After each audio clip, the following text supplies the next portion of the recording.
Good afternoon, everyone. I'm not going to lie to you, I've spent a lot of time in my days in the Assembly practicing to get that gavel bang perfect, and I'm sure you'll agree with me, it was time well spent. My name is Sakina Sheikh, I'm the chair of the London Assembly Planning Regeneration Committee. It's absolutely fantastic to welcome you here today. I know we're awaiting some guests, but they will be joining us shortly. So welcome to today's second Planning Regeneration Committee of this municipal year. Members of the public may like to follow us at London Assembly on Twitter and use the hashtag Assembly Planning for this meeting. Please may I remind participants and those in the audience to silence your devices. Today we are holding the first session of a two-part investigation into the future of planning in London to gain an understanding of what London needs from the forthcoming review of the London Plan and from the wider planning system as a whole. I would especially like to acknowledge the contributions of Just Space to this investigation and their support with linking us to key guests today, as well as developing the framing for the meeting. I know we've got Just Space representatives on the panel as well as in the audience. One is leaving as we speak. As engaging as this meeting has been so far, I'm just joking. Before we begin, we have a few items of business to attend to. Can I ask the committee clerk, Diane Richards, to confirm any apologies for today's meeting? Thank you, Chair. We have no apologies for today's meeting. Fantastic. Can we note the list of offices held by Assembly members? That's noted for everyone in the committee too. Wonderful. Can I ask members if they have any disclosable pecuniary interest in any specific items on the agenda today? No. It's not a pecuniary interest, but my mum is one of the... Oh, sorry. My mum is one of the guests. You have to guess which one. Pass. Lucky you and lucky mum, I say. Well, you'll become very apparent. That's Pat Turnbull, our second panel. Clearly, Ellie comes from a family of rock stars. Okay, on to the third item agenda. Can we confirm the minutes of the committee meeting on 20th of July 2022? Excellent. Loving this level of enthusiasm, committee members, this afternoon. Can we note the completed and outstanding actions arising from the previous meetings of the committee? Can we note the response received from the Mayor of London to the committee's letter on opportunity areas and housing zones? Fantastic. So this brings us to our main item of business, the first part of our two-part investigation into the future of planning, as mentioned before.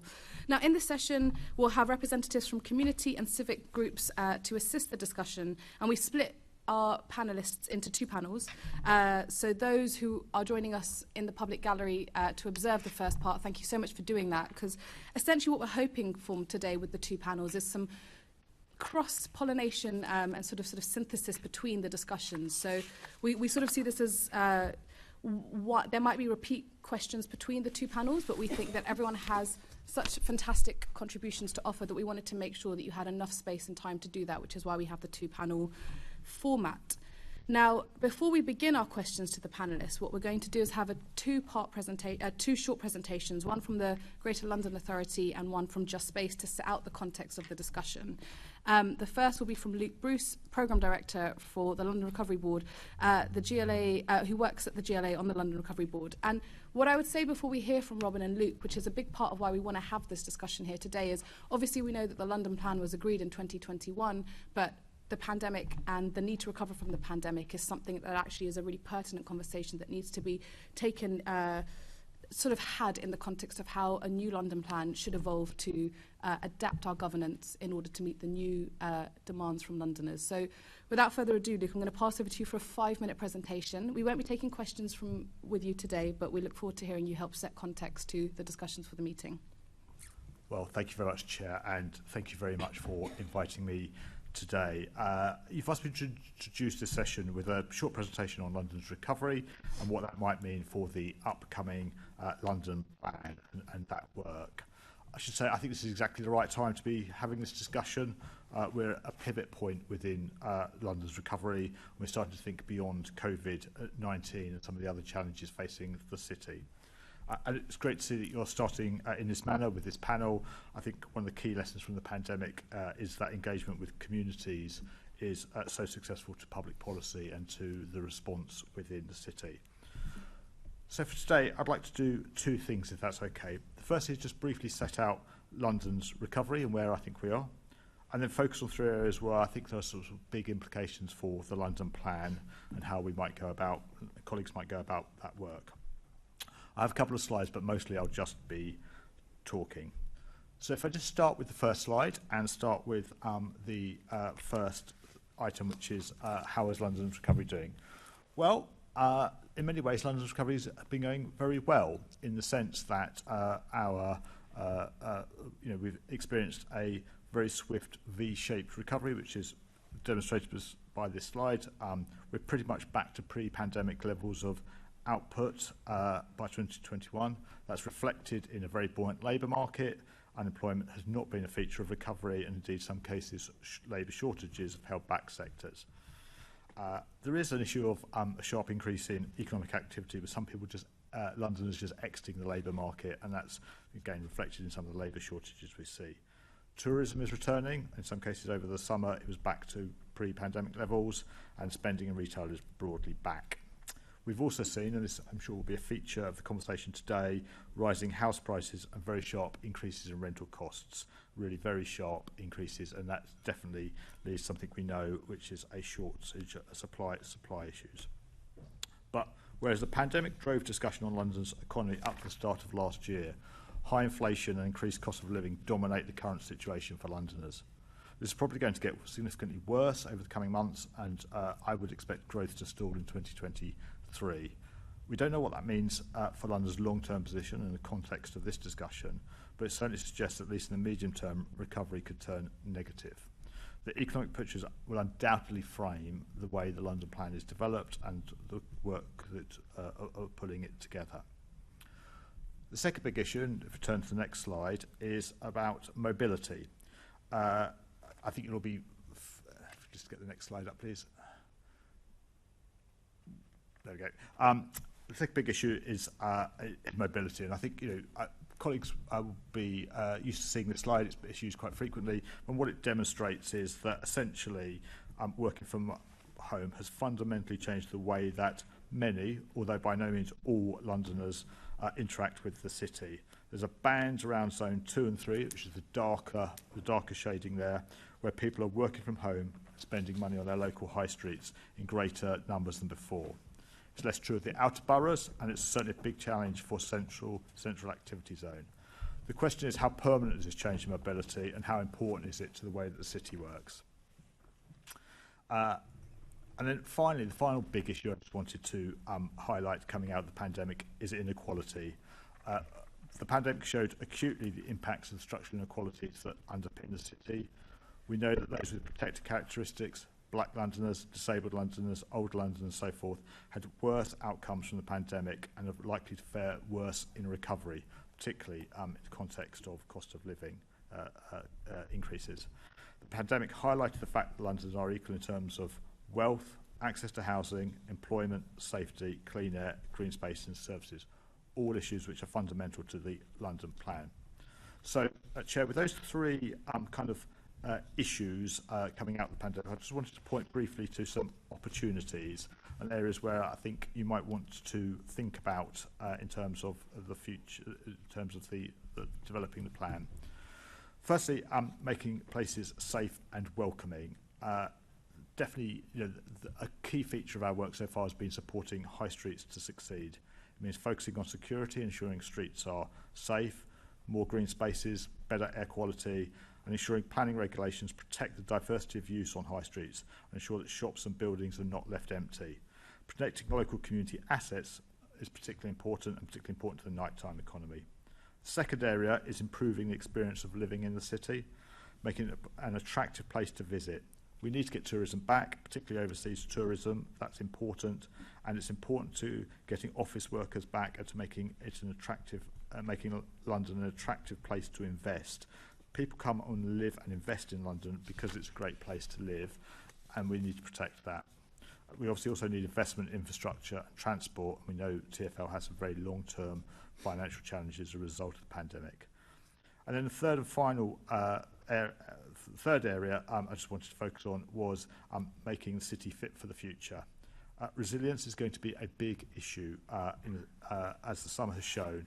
We're not going to avoid extreme weather occurrences, and we need to reflect this in the way that we build and the way we plan the city. We need resilience in our city's infrastructure and public services.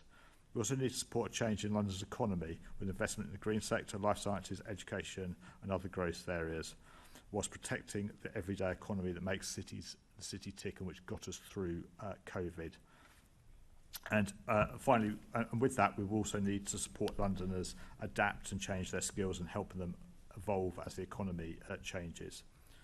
And then just finally, just before I come to my conclusion, just finally on issues for the future. The recovery programme is not focused on housing. It's not one of our missions because of the way we established the programme. But there can be no doubt the short and long-term challenges with the lack of good affordable housing in the city, and that's going to have is a big issue for London's recovery and its future development. So, Chair, just in conclusion, I hope that's helpful. We're already working with the London Plan team on how to get the learning across, both in terms of its policy successes, but also on how the big issues from the pandemic will inform the future of the city's planning structures. Thank you very much, Luke. Really appreciate you setting that out for us, and I have no doubt that we will be making reference to the recovery plan throughout the discussion today, so thank you for your time. And I'm going to swiftly pass over to Robin Brown from Just Space, who will be giving us a short overview of the Just Space community-led recovery plan. Welcome to you, Robin, and before I ask you to start speaking, I'm just going to say to all the guests, please just introduce yourself by name as before you start speaking, just so you're as accessible to any of our guests who are participating today. Thank you. Thank you. I'm Robin Brown. I retired from local government planning, and I've been supporting community groups in Hayes, West London. And in 2007, I came across others wanting to collaborate to address certain issues around planning. And with the assistance of the London Civic Forum, that was a body actually set up to promote the engagement of Londoners in the governance of the new London system of a mayoralty and the GLA. The point I want to make is that active and deep participation, civic participation, requires proactive support and resourcing to achieve effective and meaningful engagement. So we've got a considerable section in our document on participation that set out some useful ways or mechanisms of achieving that effective and meaningful engagement. It's a long-standing ask of Just Space that the voices of grassroots community groups be recognised, heard and acted on.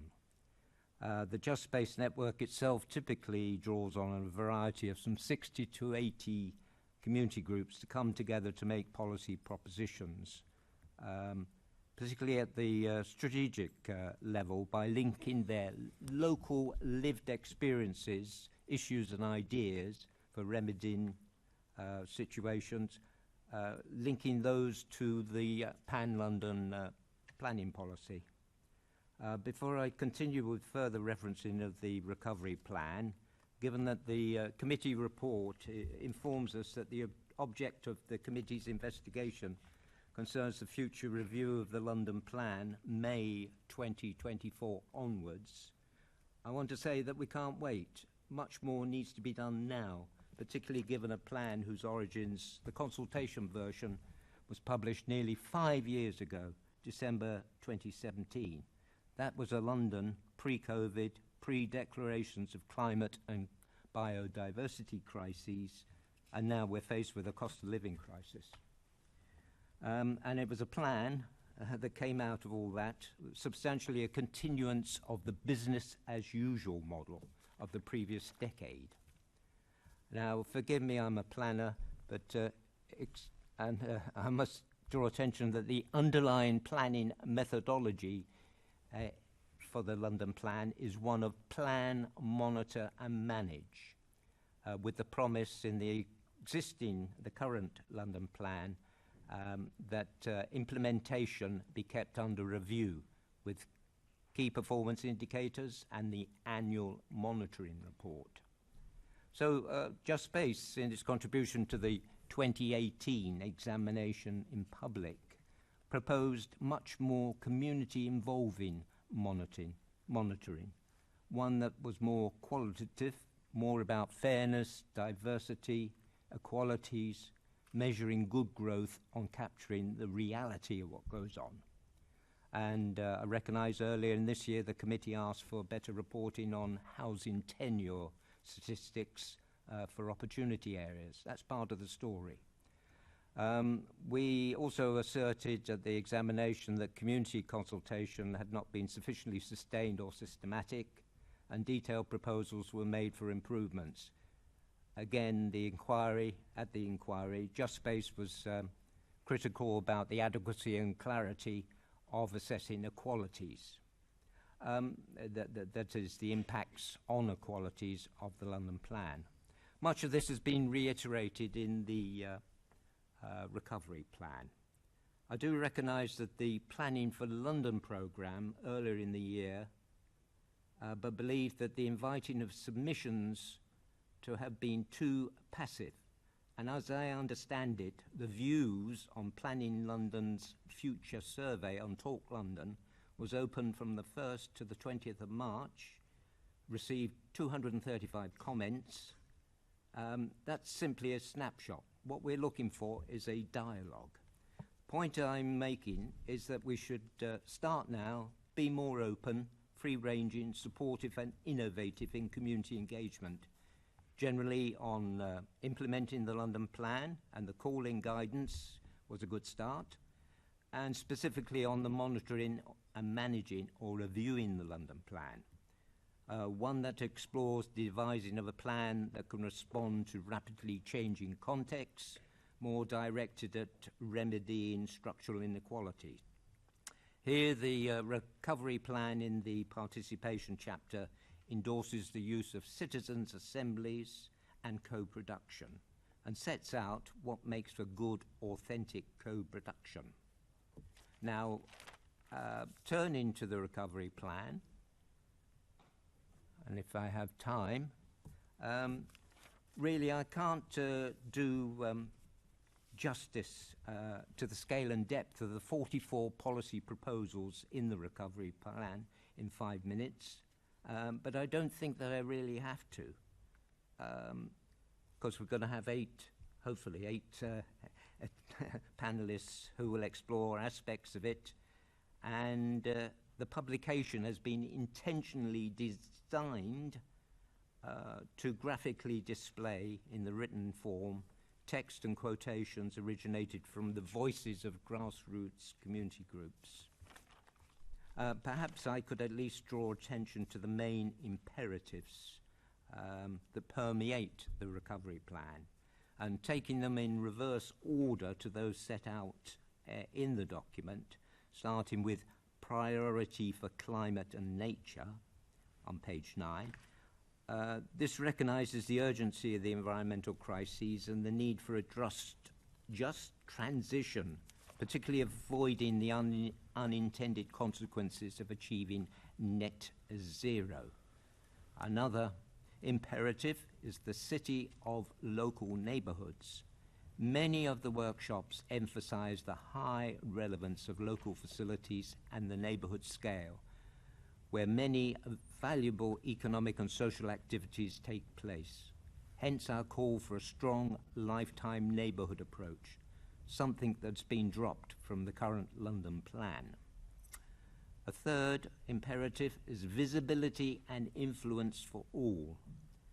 Increasingly recognised, particularly with the revelation of the disproportionate impacts of COVID, are the persistent entrenched inequalities in London.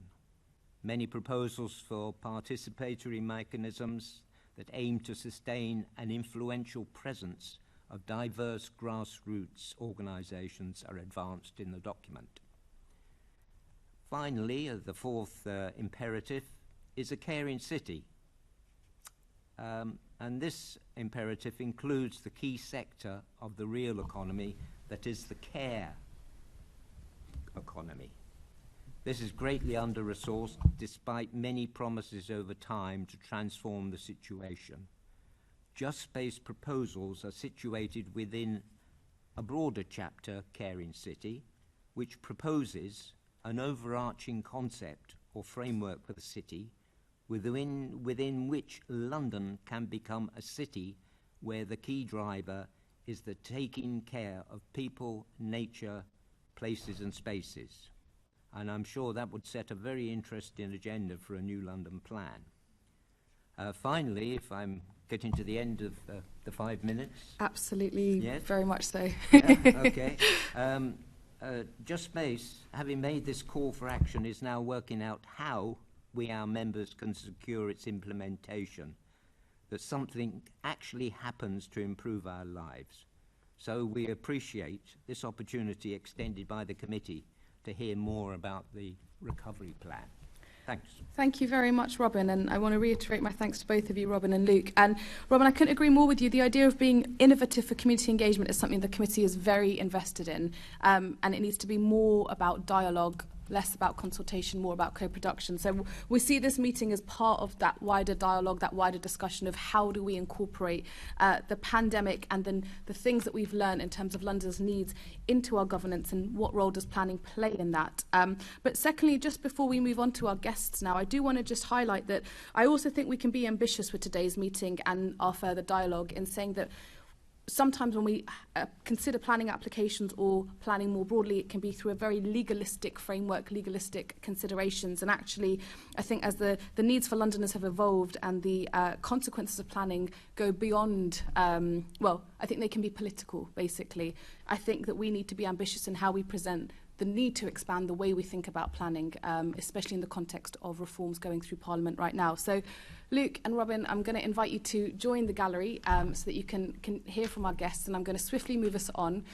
Welcome to our panel. Thank you so much for joining us here today. We're really, really excited to hear from you. I know for some of you, you are return guests because we found your contributions to be so fruitful in the last time we had you. I also want to highlight the Planning for London programme. As Robin has talked about, we have representatives from the Planning for London programme watching and listening in on today's committee meeting so they can hear the contributions from our guests and hopefully begin to incorporate that into what a new London plan needs to encompass. So without further ado, what I've already spoken to some of our guests about, so you feel free to take up this opportunity if you want to or not, to do a 1 to 2 minute introduction about yourself, your work, and obviously we'll have a series of questions from the committee to you. When you speak, please introduce yourself by full name, and I'll let you know when the 2 minutes are up if you did want to do an introduction. So, Saif, Osmani, I don't know if we want to start with you and then go this way around. And welcome, and just make sure to switch your mic on when you speak. Thank you very much. My name is Saif Osmani. I live in Newham. I've been brought up in East London most of my life. I'm an architectural designer and artist. I'm also a carer, so what's great about seeing the Just Space community-led recovery plan is that it takes a position from a carer, from a positioning of caring, because that's essentially what's happening in London at the moment. We've got something like 24,000 carers in Newham alone, and I just came back from an appointment with the parent who I'm caring for. And what I find is that living on something like £70 for 40 hours of work is equivalent to £2 an hour, which I don't think most of the people here would want to live under. But unfortunately, that's a reality that some of Londoners find themselves, especially when you come, and if you come from communities of multiple social inequalities, which in my case you do. The organisation I'm part of is called the Bengali East End Heritage Society. It was set up in 2016, partly in response to the changes in the built environment, which haven't considered the ethnic minorities and the impacts on their growing culture and heritage in London, which prides itself as a global international city, and yet it's very easily eroding the culture and heritage of the ethnic minorities and ethnic majority areas around London, and I think that's absolutely disgraceful. So we came up with the Bengali East End Heritage Society in response to the East End Preservation Society and the Jewish East End Celebration Society, and we said, where is our agency in the planning system itself? And presently we haven't had that, and Just Space Network does allow us to do that. Some of our key learnings, I guess, or the key milestones we've had is the Sabric Lane campaign, which has started 2 years ago, which is looking at the large-scale expansion of the city from the City of London towards the East End, which could absolutely decimate one of the important cultural areas and heritage areas of London, and East London in particular, where we have 2 million visitors from outside coming to visit, which it wants to turn the landowners there with developers and the decision makers want to turn it into a corporate place, because suddenly the land is worth more than the people who are living there, which is again extremely disgraceful.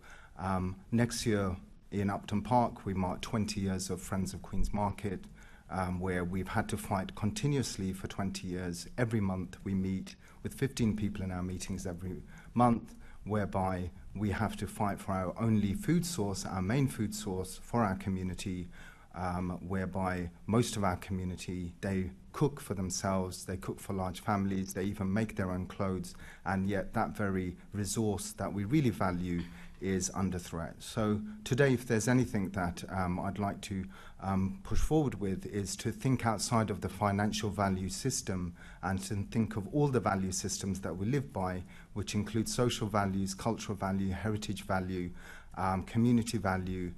All of those things start to matter, because London isn't just purely made by a number on an Excel sheet, it's actually made by the people who are here. So that's my main concern here today. Thank you very much, Saif, and I'll move on to Natalia. Thank you very much, and apologies for lateness. Thank you as well for this opportunity. I'm here on behalf of Latin Elephant. I'm a co-director with Santiago Palufo.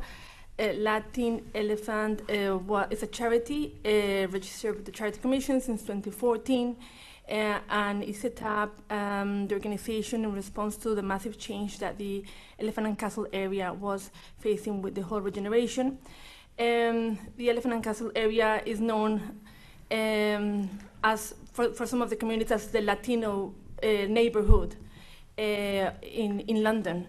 And it's important to say that as an organization, we not only support Latin Americans, but we also support other migrant and ethnic business owners, traders, startups that are that serve that part of the Elephant and Castle. What we aim to do is somehow demystify the planning process, because it's not an accessible process when it comes to huge, massive planning applications that bring lots of challenges to the communities affected. So what we've done is work with the business owners and the traders in the area to respond to the planning application and to voice their concerns in terms of the challenges that they saw this was going to have.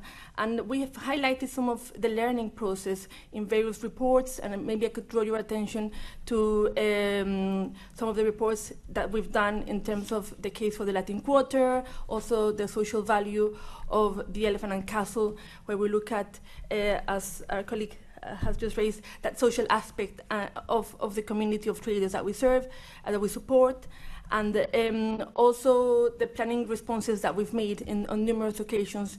As an organization right now, we are a bit concerned because even though through the campaign and the collaboration with other grassroots organizations at local level, like 35%, and with support from Just Space as well and other grassroots initiatives, we've managed to get some relocation offers for some of the traders affected and relocation fund. However, if we think about what the area was 5-10 years ago, is not the same.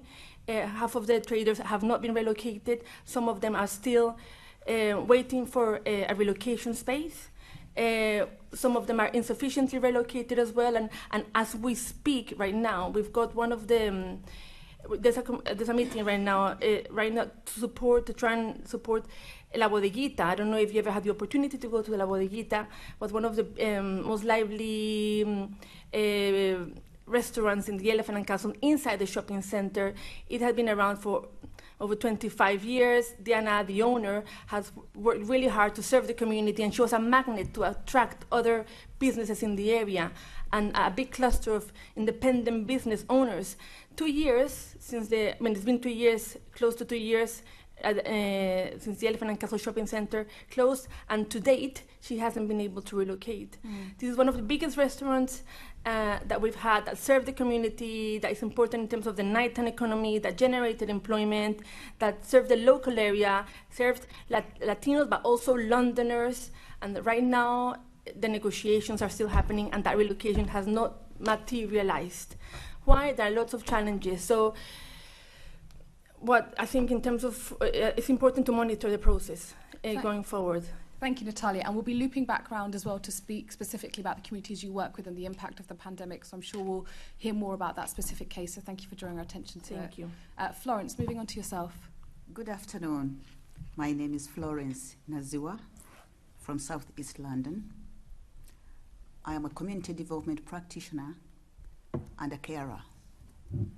I have been a carer for over 25 years. I am attached to a group called EcoCare Cooperatives. EcoCare Cooperative is a multi-stake platform cooperative providing home care and support in Carndale in Yorkshire. I'm one of the founding members of the EcoCare London, and in order to provide a regulated care in London that meets quality of life needs, we need to engage in community development work. In EcoCare, we say, if people are plants, relationship would be the roots. This means that a person's well-being depends on the quality of their relationship to the people, places, and things that make up the community. Our recommendation, and we want out of this meeting, the local authority to change their time and task model of commissioning. You will not see innovation in care provisions without innovation in care commissioning. No provider will be able to provide care workers a decent job or a decent salary, even training and development, without making these changes from the top.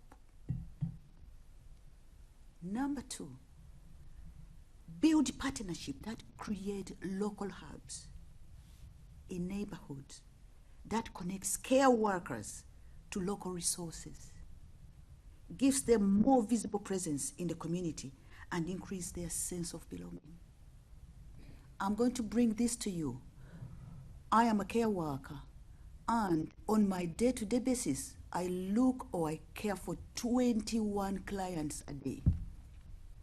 That means 7 calls in the morning, 7 calls lunchtime, and 7 calls bedtime. How can you be a carer with that kind of life? Without passion. Where I come from, there's a word Ubuntu, meaning the inner person. You connect with that inner person to provide the care.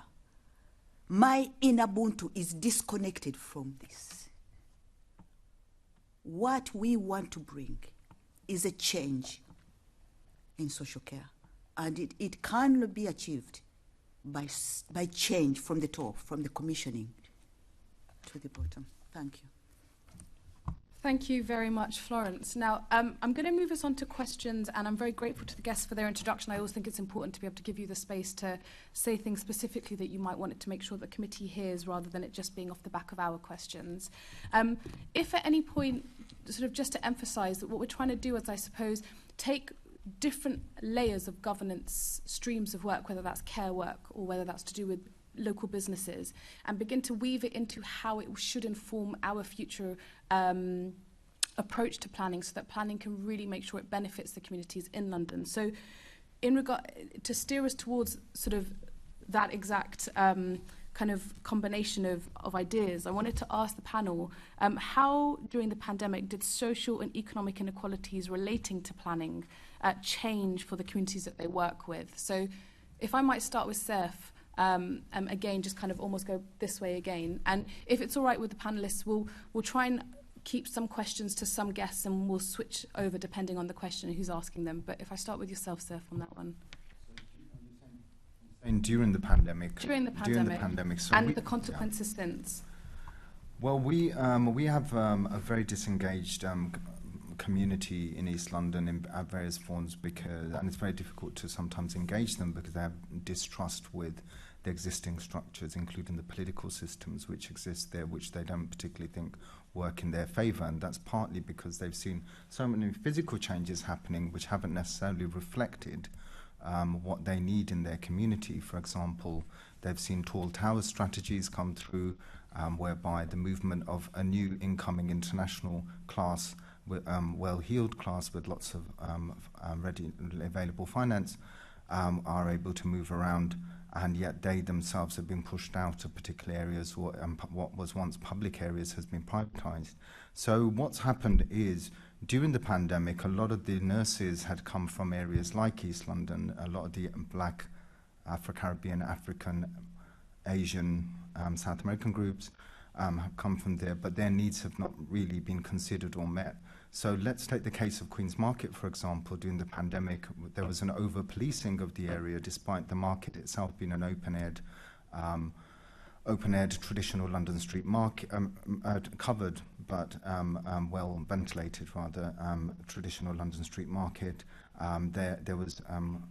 There was over-policing of that area, whereas we made a comparison with the local Tesco's, for example, and although people were lining in separate queues, once they were in there, they were spreading COVID left, right and centre. So we were being mistreated. In fact, the small traders felt very mistreated. They felt that it was unfair, and this has continued right the way from how policies just see land as speculative financial valuation rather than what it really is, which is this multiple ecosystem of other value systems, which presently the London Plan does not consider. What we also found is that during this time, during COVID, that the market was really, really crucial, because at one end of the of Green Street, where Queen's Market exists, we found that there were food banks whereby Indian students had arrived on full-time courses, and they were so embarrassed to tell their parents that they'd arrived in lovely England and to London, and they were starving to death, really. So people were giving out, and charities were giving out, bags of oil and rice. And luckily for us, at the other end, we had Queen's Market, where for £5 you can buy a week's food for the family. And because that's the reality by which people live in parts of East London. Now, why is that seen as lower than any other, retail experience? I don't know. I think it's a vital thing that was really important for our community, and thankfully we're still here. What we also found was that during the lockdown, a lot of, for example, Tower Hamlets, that the planning system had decided, or the planners, that certain things could be pushed during the pandemic, like a complete lack of engagement or meaningful engagement with how corporatisation of Brick Lane and the impact of that on existing businesses and communities. There were huge misconceptions and lies being told about the community, such as the community are moving out, which is not true. From our own data collection, which had to do in our spare time, we found that the community were very much there, except the new generation didn't have so much access to Brick Lane.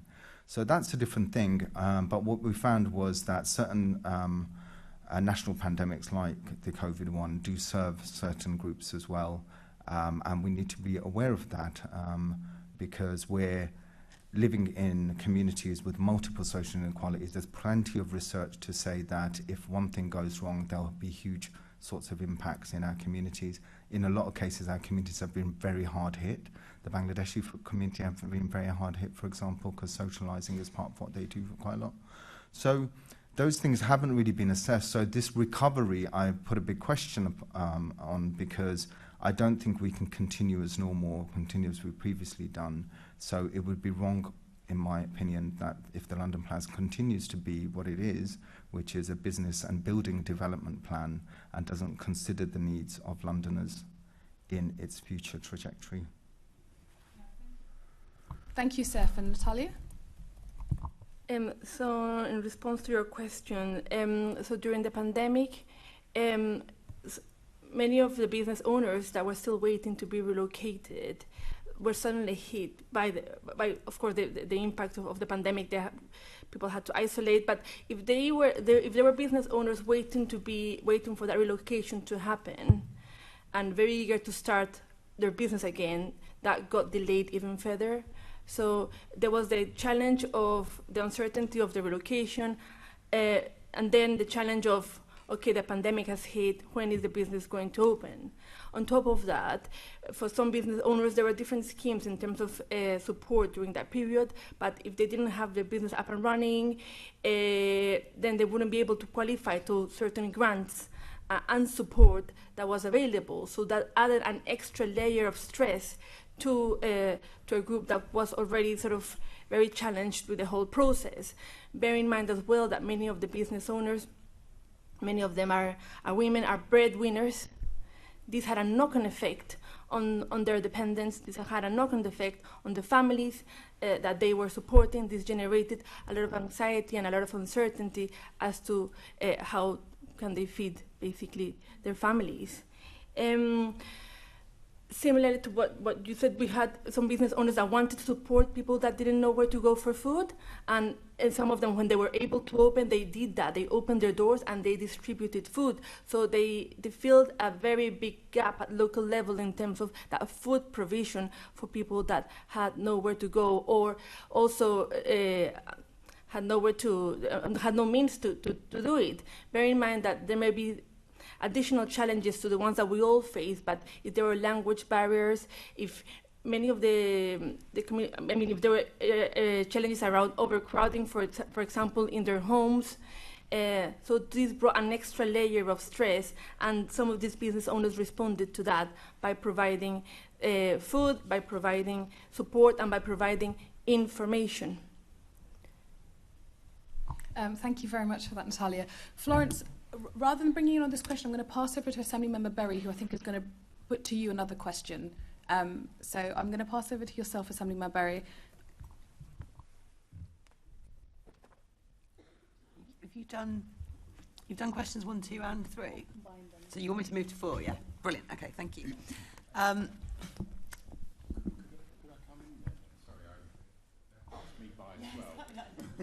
Do you want to come in, Andrew, and then I'll bring you on? Assemblymember Boff. Thank you very much. I'm interested in what you said, Mr. Osmani, about how we incorporate those social objectives within the London Plan. And as somebody who was involved in the campaign to save Queen's Market, I can absolutely. Actually, somewhere that all Assembly members should visit to visit a market that really is producing budget food for people who just can't afford to pay things like supermarket costs. How do you incorporate that into a plan in a way that's not suffocating for future development? Because actually, just to add to the point, ironically, when we saved Queen's Market under the previous mayor, I'd love to say it's because the previous mayor recognised the value, the social value of that market, but actually it was other planning reasons that resulted in that big plan being rejected. And we see in Queen's Market, because of this lack of certainty of its function, there's a lack of investment by the local authority who don't want to spend money on. I was down at Queen's Market about 4 weeks ago, and it's just getting tattier and tattier because it looks like the local council does not have the incentive to invest in it because, as far as they're concerned, it has no long-term future. That's a lot to squeeze in a question. Not my best question, as a chair, but I hope you understand where I'm going. And I also think that if the panellists feel like they want to park a question and incorporate an answer later on to the discussion, feel very comfortable in doing so. Yeah, I mean, there's quite a lot there. Essentially, the plan, like all plans, have gone through many revisions. I think the current plan is probably if I'm honest with you, not fit in terms of reflecting what is London itself at the moment. If it is a future business plan, then the London plan should be saying that very specifically, which it currently doesn't really fully say that it is a future expansion plan, business and building plan. And at core, what you're asking is actually what is development itself. A lot of people will say that development isn't just building development. You're looking at human development and all sorts of other things. People on the ground don't understand what development means really, because they think, yes, it's a good thing, and yet there's something very different going through their heads, whereas for developers it just means often luxury flats. And in the case of Queen's Market in 2009 and 10, then Mayor Boris Johnson did throw it on the grounds of towers in inappropriate places, and what we're finding is a threat again coming through, largely pushed unfortunately by the Good Growth Fund, which we think is tinged slightly with the idea of kind of sprucing it up and changing the mix of people who might use something, and thus kind of changing the responses that they might get from the public. And so Queen's Market, if it right now looks tatty, it's because there hasn't been the good investment, because we know that it is London, one of London's most successful street markets. It turns over a profit, and that is not being invested properly into it, because and I think it's largely racialized as well, because if you look at ethnic minority spaces, that's an area where there's a lot of ethnic minorities which rely on it. It's a vital street market for families, bringing up families, people bringing up families in parts of London. We meet people from across London. We're taking petitions at the moment. We're meeting people across London who come to Queen's Market to shop, so it's not just Newham itself. What we are finding is that the good growth amount of 5 million has actually been given because there's been long-term managed neglect and decline, which is usually a precursor to privatisation, which is what is unfortunately often considered for strategic sites like Queen's Market. We don't think it's good enough to just look at the future expansion of everything with the promise of luxury flats you can't afford, because ultimately, if you look at housing and street markets, often a richer class of people will not want to see poorer people shopping and shouting out fruit and veg and have a banana any day soon. Usually they want them out. And the reason we know that is if you look at the markets, the historic markets of Brick Lane, Scalator Street, Cheshire Street, the incoming classes of people are saying that's a lot of noise, and there's a lot of unsavoury people, they think, in those areas. We see it as part of the local culture, and street markets as giving back to Londoners in their diversity of backgrounds. So do I think it's suffocating for future development? No, I don't. I think we need to be more intelligent as a city. We need to take on the sociological and the geography and the people-centric studies which have been done, and which we go around the globe and tell people how great London is. But at the moment, just purely seeing London as a financial sort of pinning on every aspect of our community is actually having the opposite effect. The very thing that you love and value is suddenly under threat. It's simply because you're calculating how much something costs. I mean, I don't mean to be rude, but, you know, London has always been about lots of people living together, often side by side, and actually good economies are able to be able to cushion that and understand that proximity. So we're going to continue fighting. We don't think it's tatty. Last week, or a couple of weeks ago... The market itself is not tatty, but the facilities are, and the access facilities to... Well, they need to be improved. I mean, if the council can put in a community hub within 2 weeks, it can surely put a toilet in 2 weeks. So Newham Council does need to look at its priorities. But I think Queen's Market's also, you know, it's also a backdrop for films on Netflix, you know, we saw. So some things we don't want it to be over-sanitized, whereby it becomes a place where it turns into a market hall or a shopping centre. People don't necessarily shop like that. You know, there's a complexity to world shopping culture. It's not just shopping malls in Dubai or Westfield, you know, so... I'm quite happy to be shopping at Queen's Market. I have to shop there because of my change in circumstances. Thank you, Saif. I am going to move us on now because we've got a lot more questions. And also welcome to Portia, who's joined us. We'll be hearing from you in a moment when a question's put to you, if that's okay. Thank you. Assembly Member Berry. Thank you very much. Yes, I'm Sian Berry, one of the members of the committee, and I've got a series of questions. I'll address them specifically to different members of the panel. So my first question is about the social and economic inequalities that we've been discussing. And we wanted to ask, in terms of planning policy and also planning process, specifically, how can changes to the way planning is done in London be used to address those social and economic inequalities? I know the committee before made some recommendations about involving people in the processes, and also asked for a gentrification impact assessment, some proper assessment of plans in its recommendations in March. But in this investigation, we're looking for further recommendations. So, starting with Florence, because I think your issues are some of the hardest to translate into planning policy. Can you give us some of your thoughts on what we might do to address the social and economic inequalities you were so clearly talking about? Thank you. And thank you for this invite to be on this panel. Just like I mentioned, the pandemic disengaged communities. As a community development practitioner and a carer, I did witness all this, and I would really like the panel or members to take this point across, and building care from a community point of view, whereby carers are engaged in decision making. For instance, the recent pandemic affected ethnic minorities, who are the major carers in communities today, and of which many of them are women. So it disengaged, because they stay long hours doing care work, they disengage with the community.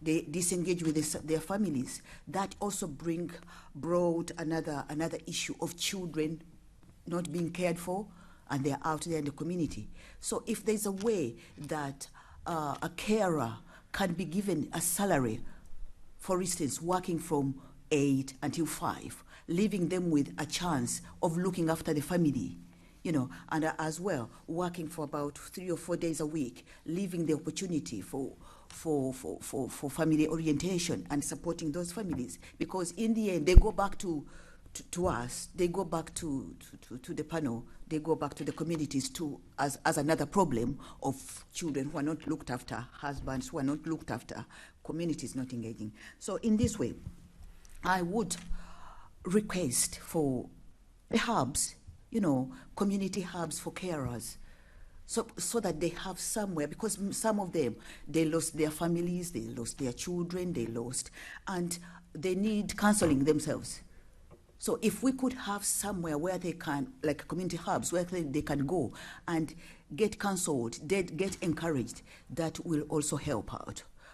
For now, we are running several community hubs in Hackney, in South London, where I live, for carers, to engage them in the community, so that they are also accepted in the community. In that way, communities will work together with the carers, and then bring up social issues in a better way.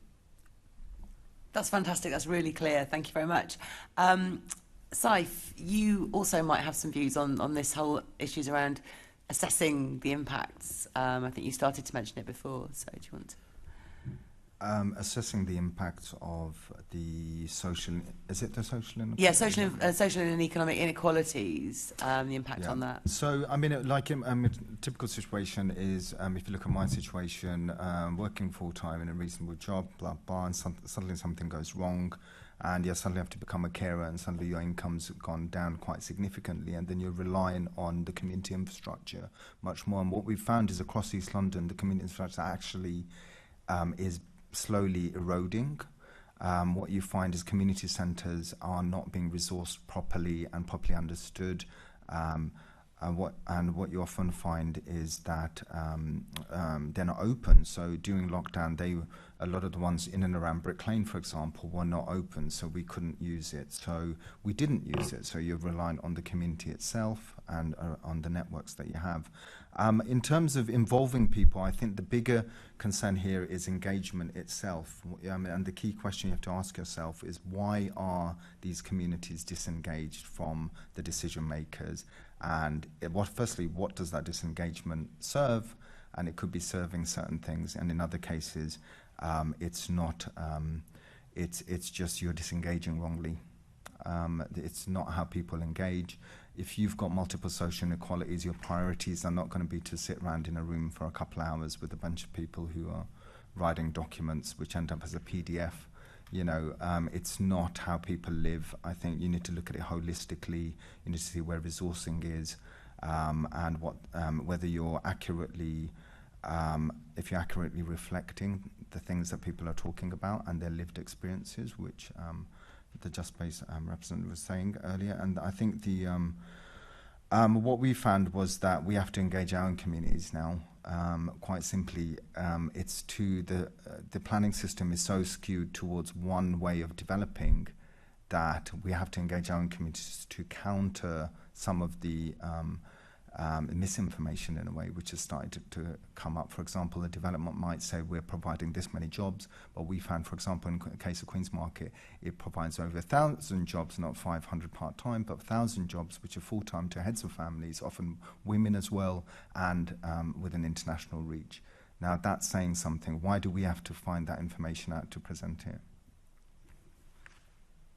That's really useful, thank you. And I think, we're getting the point there that there's value in these community hubs in their own right in terms of supporting communities, but also as a hub for accessible engagement. The other thing, sorry, can I just ask Saif one more question? Because Just Space in their recommendations in their recovery plan suggests there should be paid community review panels, is what they call them, so that people are actually paid for their engagement time. Is that something you'd want to reiterate?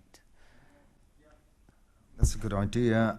So far, we've found with various campaigns across East London, including the Sabric Lane one, I mean, we have to come up with our own manifesto now. We're right now in policies to then present to the council themselves, because there isn't the impetus, because quite simply the council officers don't value what we value, I take university students from around the world to areas like Brick Lane because there's a genuine part of where you see community, culture, arts, heritage, and this intermixing of history and this layering, and all of that could easily be under threat just by this corporate takeover, So I don't really, so you need to have much more of a nuanced conversation, and a lot of the documents that come out of things like the London, out of the GLA has to reflect that much more, I think. And also on the ground, there's got to be a two-way reciprocal means. Maybe the community hubs can do that as suggested, and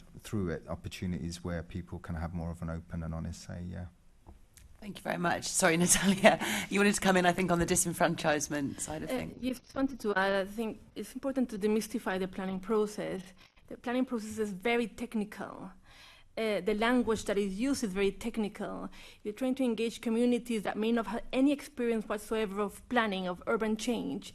That is not accessible. So how do we make it accessible? Is it about maybe supporting third sector charities? With Latin Elephants, for example, we have worked in collaboration with Sabric Law Center, where we delivered some workshops about how to engage in the planning at local level, and it was done in a community language, and it was interactive. And it had results because at the end of that workshop, people actually submitted their response to a consultation that was happening. So it's about demystifying that process and thinking about supporting the third sector and the role of the third sector with the community hubs as well, making it simple as well. Also, the equalities impact assessment. I mean, sometimes that equalities impact assessment can be led by one of the parties who may have a conflict of interest. So is there a possibility of having an equalities impact assessment that is neutral, that is independent? And also, how representative is it? That's just a question that I'm putting putting out there, and the monitoring as well. How do huge planning applications that have been agreed are monitored? I've just earlier today I give you an example of what's been happening at an Elephant and Castle. So we've got some planning conditions and we've got some compensation for the traders, but 2 years down the line, we're still not seeing some of the changes that were promised. So how is that monitoring happening? Thank you. Thank you. That's a really useful contribution. And just to say, I've been looking recently at a different kind of impact assessment, a privacy impact assessment, and actually in those cases, those assessments, when they have significant impacts, have to be sent to the Independent Information Commissioner's office for checking. But I don't think anyone does that currently for equality impact assessments, so maybe we can look at that. I want to introduce Portia now, is that okay? So Portia Msimang from the Renters' Rights London group, thank you for coming today. The question I have for you is specifically about the disenfranchisement question, the taking part in planning, so if you want to tackle that and introduce yourself. Yeah, I mean, I think that we're talking about communities a lot, but private renters are particularly ill-served in this regard, and that's partly to do with the short-term nature of the assured short-hold tenancy, which we know. We're told that across England the average length of tenancy is 4 years, but in London it's much shorter. There's real churn, and nearly 1/3 of Londoners live in the private rented sector, but they're not in any one place for long enough to really feel like part of that community anyway, and are the least likely, I believe, to be engaged with any of these processes. But even those of us who do feel quite attached to place, I think we very often feel that we're presented with a fait accompli, yes or no to this. And the way to engage people is to involve them sooner, really. I think we don't feel as if we have much say over anything.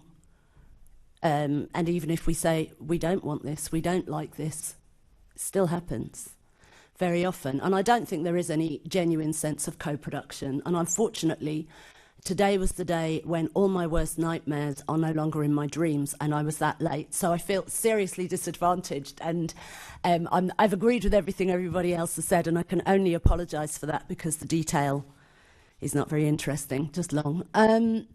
But yeah, I do think that private renters are particularly disadvantaged in this regard when we're talking about community hubs, because generally they don't feel that sense of attachment to a place because it takes long. And we have heard yesterday, I was at a reception at the House of Commons, which was because Renters' Rights London is part of the Renters' Reform Coalition, and as we know, the Renters' Reform Bill is supposed to put an end to Section 21 and should create greater security of tenure, although whether that will be the case while we have unfettered market rents is another question, but that is a completely different question. But I do think the way to engage people is to give them more say in what's actually happening. Even if we're talking about Section 106 funds, quite often it's okay, we've got this much money, and what we're going to do is spend it on your park. Do you like architects drawing A, B, or C? Well, everything's happened. And that's the level at which communities are invited to contribute. And if we're talking about development, there is a definition of it which has development as a human process. I would like to see, as a co-operator, more genuine co-production of ideas as to what is to be done, even within the limited funds we have, which might be that saying the same thing in a different way. But I think if people have more say over, from the extent, okay, we've got this amount of money, would you like A, B, C, or something else, is a very different question. Then where we have those conversations is the next thing. But because I don't know of any community hub where I live, and we lost our community, except the office of the Tenant Management Co-op where I live. You know, we've lost our community centres and the like. But yeah, to me, it happens too late in the process to be genuinely engaged. Because what engages people, quite honestly, is what's in it for me. There has to be something in it for people, other than just a tick box exercise. And if the big decisions have been taken, very often I feel that those with the power, they haven't shared it. And what's in it is a tick box exercise. Thank you, we've satisfied our consultation requirements. And it's not happening in the right way at all. I'd like to see a more co-production of the process from an earlier stage. Well, thank you very much for those comments. Can I ask one final question about planning policy? I think specifically to Natalia and Saif, actually, because it's about the things you've raised about communities and their sort of heritage and cultural value of being in clusters. This is something I asked the Mayor to put into the last London plan, this concept of our emerging heritage. So a lot of planning policy depends on age, depends on something being old, and it depends on architectural and aesthetic qualities and the cultural and social value of a emerging cluster of a particular culture's businesses doesn't get recognised in planning policy itself. Is there any progress you've noticed towards people more recognising that? I think particularly, Saif, around your work around Brick Lane, you've been very clear in defining what that value is, haven't you? With Brick Lane, Brick Lane's quite unique in that way. I think it's that layering is very much there of the different minorities and ethnic minorities, and you can actually see that walking through Brick Lane. So it's almost like a lived experience in itself, and everybody who wants to do a project there always wants to recreate this lived experience, which is really ridiculous. So, but we allow students to do what they want. Luckily, it stays in academia. But I think one of the key things when you're looking at policy is that innovation itself is really misunderstood, and culture and heritages. I mean, I think when you talk to artists, the reason they don't talk back to people often is because often they're hearing somebody who doesn't understand what culture is, and they start trying to define what art is, culture is. And often it's this emergent thing which hasn't been defined yet, and you've got to allow the space for things to emerge. And in Brick Lane, for example, the owners of the Truman Brewery have largely benefited from that expansion of artists being there, because what we're finding now in the last 2 years was that the occupancy of the artists, which is often on very low rents, initially they come in on very low rents, they're struggling, they make the area cool, they allow for a kind of traction to emerge, cultural attractions that start to emerge that then can be somehow quantified, and then that then is cashed in on at a later date, and this, which is what we're finding at the moment. Suddenly the land is worth a lot more, and suddenly culture has taken a much lower position in that hierarchy. And what we found was that all of these things need to be considered. I mean, as an artist, and I'm usually quite annoyed sometimes when I do see artist hubs and creative quarters, because often you find there's not many artists there. Let's face it, it's pretty grey and dismal and closed shutter shops, and nobody really wants to do anything particularly creative, but there's lots of posters saying something's going on, but nothing is. And I think in that situation we have to bring in, as someone said earlier, which is bring in those people much earlier into the process, and make people's involvement a key part of the planning process itself, in order to understand the long-term impacts of some of these things. Because the short term is the financial, which I'm pretty sure lots of developers have been very happy to receive over the last couple of decades, especially with the backing of the GLA and local councils. But we're looking where the community, we consider the long term. We have to consider the long term, because we don't have the means necessarily to move out of the area or to financially do other things and have other means. So so those things are all interconnected in that way, that culture and heritage, place, and the long term, which ultimately leads to the heritage question, which is whose heritage is it anyway? And in fact, it belongs to all of us, and most of London's heritage is actually quite borrowed. If you look at it, if you look at Brick Lane, it's pretty borrowed from Huguenots and all the rest of it, and even the styles. But what you find is that it tells the story of London as itself. So, so are we creating a pastiche idea of the past, like as if we all want to walk through Hampstead, which doesn't really work, because that area hasn't really been Hampstead for a while, and never has actually, as far as I know. But often heritage is underpinned by these ideas that somehow the past was more important or more valuable, but post-war, it's actually more telling, isn't it? I mean, do we want to walk through a space that essentially is a false idea of what Britain is today. Thank you. I'm going to move us on to Assemblyman Boff, if That's fine, okay. yeah. Fantastic. Thank you very much for those contributions, and over to Assemblymember Boff. I lived on Brick Lane for a year. It was absolutely fantastic. Had to move out because occasionally you need to sleep, and I was eating far too many bagels. But if I go on to my first question, which should be quite straightforward, a nice quick answers. What kind of engagement have you had with the GLA planning team on the London plan, either in the past or looking forward to the future review? So have you yourselves been involved with the London plan? And who wants to go first? Ms. Perez. Oh, Ms. No Perez. one's rushing, Oh, yes, so I'll you go first.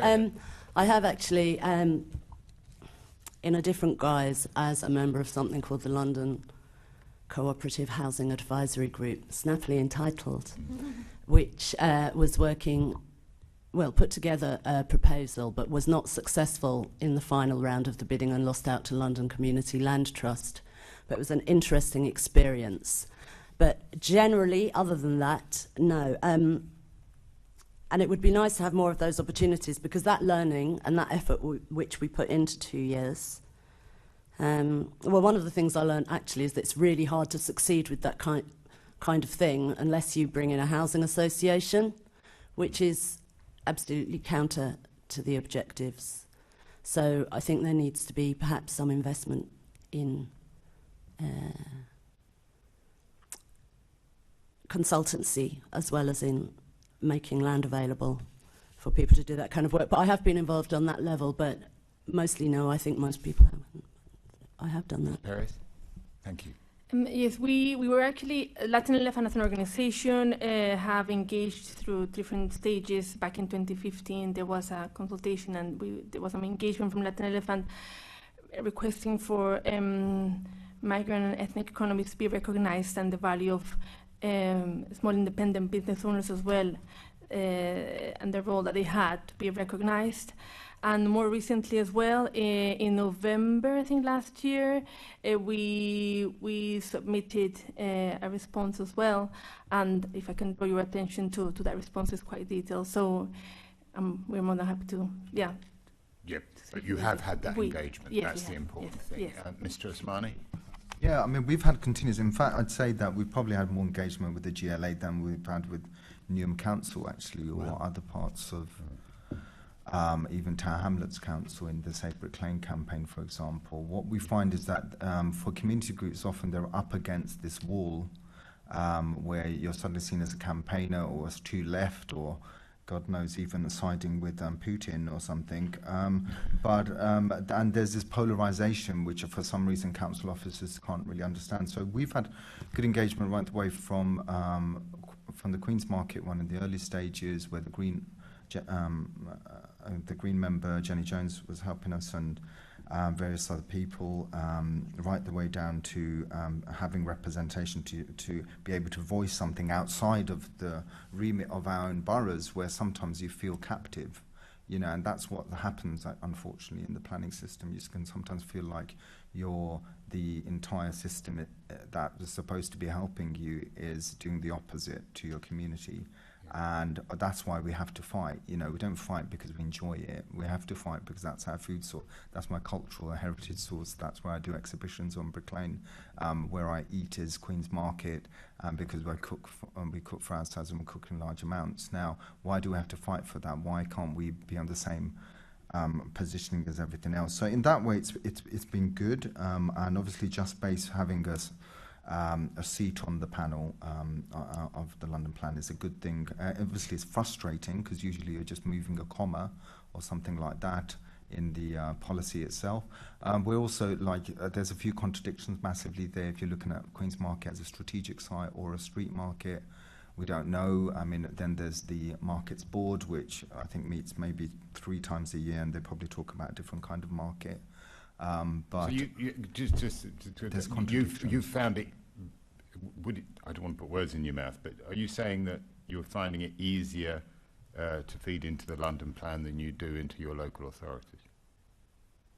I don't know about feeding. I said, I said engage with. To engage with. At least they're more willing to pick up the phone, and you can do that. For example, when there was a 2-year delay on the delay on the Queen's Market asset of community value, we had pressure from the GLA coming, which scared Newham Council. But this is what we're up against. Why do we have to do that? There shouldn't be a 2-year delay. There should be better engagement coming. And Newham has started its citizens' assemblies. I mean, to Rukhsana Fayaz's credit, but unfortunately it's created a huge area of digital disengagement, which people are not going to log in and start talking in fluent, lovely planning terms, telling them what you really love about an area and how diverse and vibrant it is. We don't talk about our own community in terms of vibrancy. You know, we just accept that that's what it is. Why do we have to do that? This is just the positioning. I'm going to move you on. I'm going to move you on if you don't mind. Absolutely. And Ms. Nazuwa, what about you? Have you had any engagement with the London Plan process or the GLA with regard to the London Plan or the GLA planning team?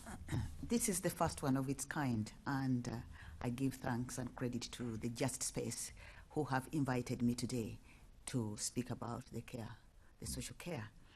However, which I have enjoyed very much, and I would really like to be part of it so that I can bring it, the care needs to the panel. However, I have been engaged in several communities, organizations like the Regeneration and the Gillette Square and the contextual safeguarding audit. So I'm sort of familiar to this kind of thing. However, I thank the Just Space for the opportunity brought to me to attend this panel, and I would really like to come more so that I can put across this. Thank you for that. Just as a matter of interest, was the outcome in Gillette Square a good one, or as far as you're concerned? It was a good one. Yeah, okay. That's another one I was involved in. Sorry. And to Ms. Msimang, in the Building a Fairer City report by the London Recovery Board, Action 5 is to implement the spirit of socio-economic the socio-economic duty of Section 1 of the Equality Act. In your view, how can this action be incorporated into how planning is done in London? I think I'm going to repeat myself. I haven't said much, but I think I've said the same thing over and over again. But I do believe it is through genuine co-production, and that means sharing knowledge and power and money with existing communities of interest, or in community development, where those communities of interest seem weakly linked, which is in some places, especially where there's high churn. In terms of the planning process, though, because I understand the point of view about co-production of the building process, almost that you've got to a point of within a particular planning application, and you always need it to be earlier. But when we're talking about the London Plan, we're talking about the model with which developers can build in the limits, and how can we, from the London Plan, not individual applications, how can we, from the London Plan, get those socio-economic aims incorporated? Do you see the point I'm making?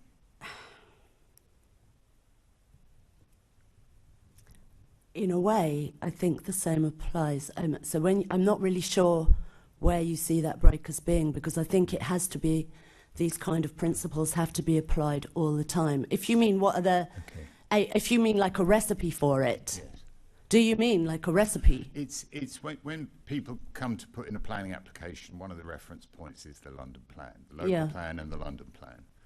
So within that plan, how do we ensure that those aims in the Equality Act are met, rather than individual applications which might come along in the future? Yeah.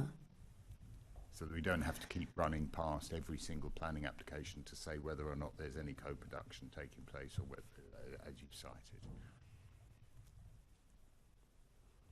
I mean, let's do it easy. Should there be within the London Plan a requirement that planning applications incorporate co-production at an early stage? Yeah, I think so. I don't see why not. I think that's Some elements of it. Yeah, can I add to your question, Assemblyman Boff? Because for me, this question speaks to what we heard from Saif and indeed from the last investigation about, so for instance, one of the recommendations in the last investigation that this committee did was, could you, as part of a planning application, make the requirement that you have to assess the future harms of gentrification on an area, and should that be a consideration in planning? Now, as it exists, you can't do that. It's not a legal consideration. But it should be, because actually the effects of planning are political, even if they are legal when you consider them in application form. So the aspiration for today's discussion is to begin to move the conversation into that area of saying, actually, let's be more expansive about how we think about planning. And I think that's what this question kind of speaks to, which is, you know, the socioeconomic duty under Section 1 of the Equality Act, if we're looking for how we can use current existing legal frameworks and begin to bring them into the kind of wider planning system so that you do take into consideration the impact on class, race, displacement of communities. Displacement Well, that's exactly it. Taking into consideration displacement of communities. I mean, why should we be?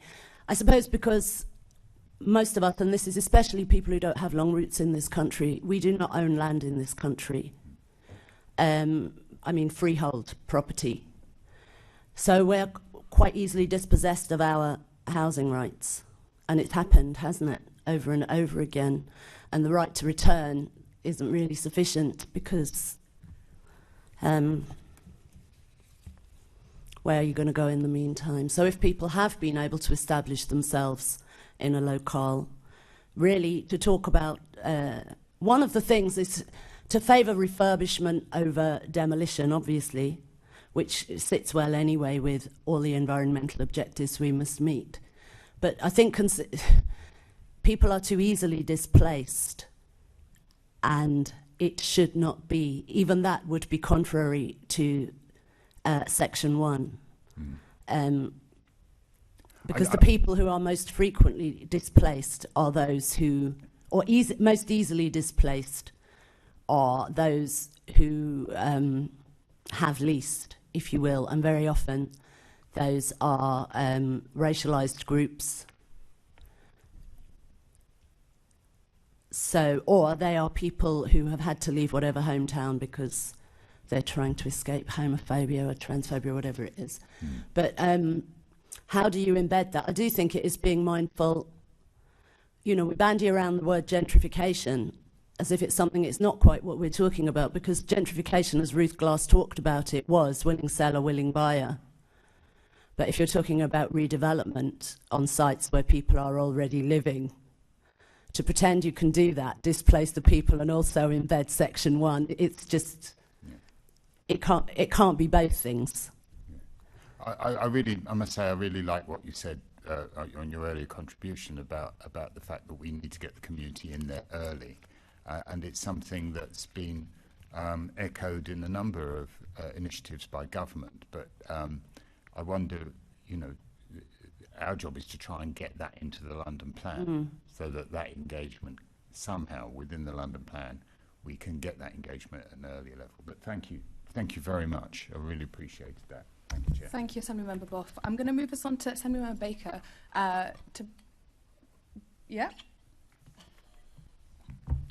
To ask the next two questions, and if you wanted to expand it into any other of the section, because I'm conscious you haven't come in on this part yet, please feel free to do so. That's fine. I'm not precious. It's fine. I'm going to combine the next couple of questions, which are about. I mean, all of you, I think, have touched in your previous answers about how the people you represent, the communities you represent, aren't fully engaged and their views aren't accurately represented in the process of the overall London Plan about planning, you know, who London's for and what it does, basically. So in terms of the Greater London Authority engaging with people when they do go out and look at the London Plan again, what are the challenges you think, and how can the GLA learn from your organisations and what you do in terms of engaging both smaller grassroots groups and people who don't normally have their say more effectively? Does that make sense? Trying to squish two together. Anyone want to go first? No. Yeah, go for it. Thank you, Natalia. Thank you. I think what I mentioned before in terms of demystifying that planning process and those consultations, how do you do engagement? If the language is too technical, how do you make it accessible? How do you make it simple? Is there a possibility of also incorporating community languages? What's the role of the third sector? What's the role of grassroots organizations that know the community best, that they're representing, that have got that lived experience and can foresee the challenges ahead? Are you having those conversations with those grassroots and representatives as well? I also think in terms of digital, there's a digital divide right now, and COVID showed that to everyone. Everything is going online at the moment, and the assumption that everybody has got access to smartphones, computers, internet. It's not the case. So how are we breaking those barriers to make it more accessible? I think it's important to consider. Can I ask, are there specific ways that you find you get more engagement when talking to the people you represent that you think the GLA should think about instead of doing the same things that you're outlining? So we work with the community of traders, business owners in the Elephant and Castle area. Many of them are sole traders as well, and they have working hours. So in terms of our engagement or when we've had consultation with them, we will just adapt to when they're available. So they can, in the majority of cases, is after 5, 6 o'clock once they've closed their business as well. We've actually made it as well local. So we've accommodated to their availability, we've made it local, we've used community interpreters, we have used as well, worked in partnership, as I mentioned before, with Federal Law Center to demystify the planning process with a workshop in Spanish, for example, which was very, very, very useful and got people engaged. But yes, it's just making those adjustments to make it accessible to the communities that we represent. Thank you. Florence? Yes, policy 26 of the Just Space Community-Led Recovery Plan talks about asset mapping or community mapping, neighborhood mapping. In so doing, it brings communities together, different communities together. For instance, 1 week you may have a different group of people and then you take them to do something.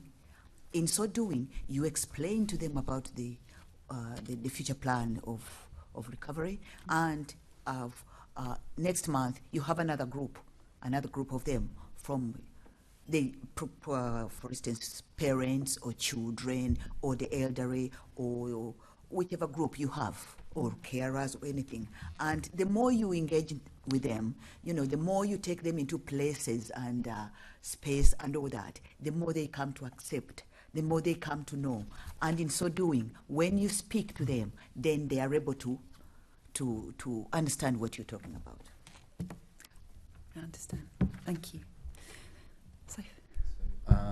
I think there's something which is happening right now, which I think is slightly problematic, which is, yes, we're talking about co-production, and this is a very idealized thing because, as you know, the power structures don't necessarily co-produce very much, and usually it happens behind closed doors, and planning itself relies on that because that's how you get things done in terms of developer language. But we're in a situation where gentrification means social cleansing in a lot of cases, and we need to put those two words together or find a new word for that. So I often use that term, gentrification / social cleansing, and what you're finding is co-production has unfortunately been turned into co-option to the developers' plans.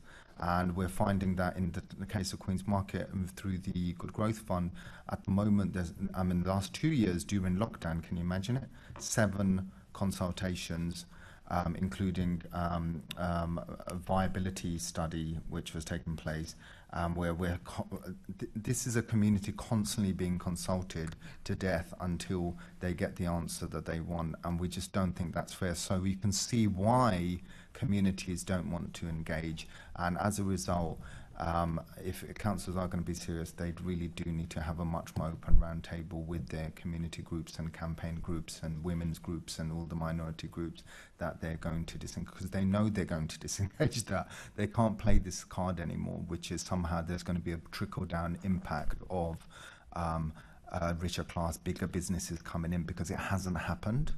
Can you tell us where it's happened? So every time we say, where's the empirical evidence to say that? They haven't shown us any. Where's the empirical evidence to say that artists, studios can sit side by side a traditional London street market? Show us it.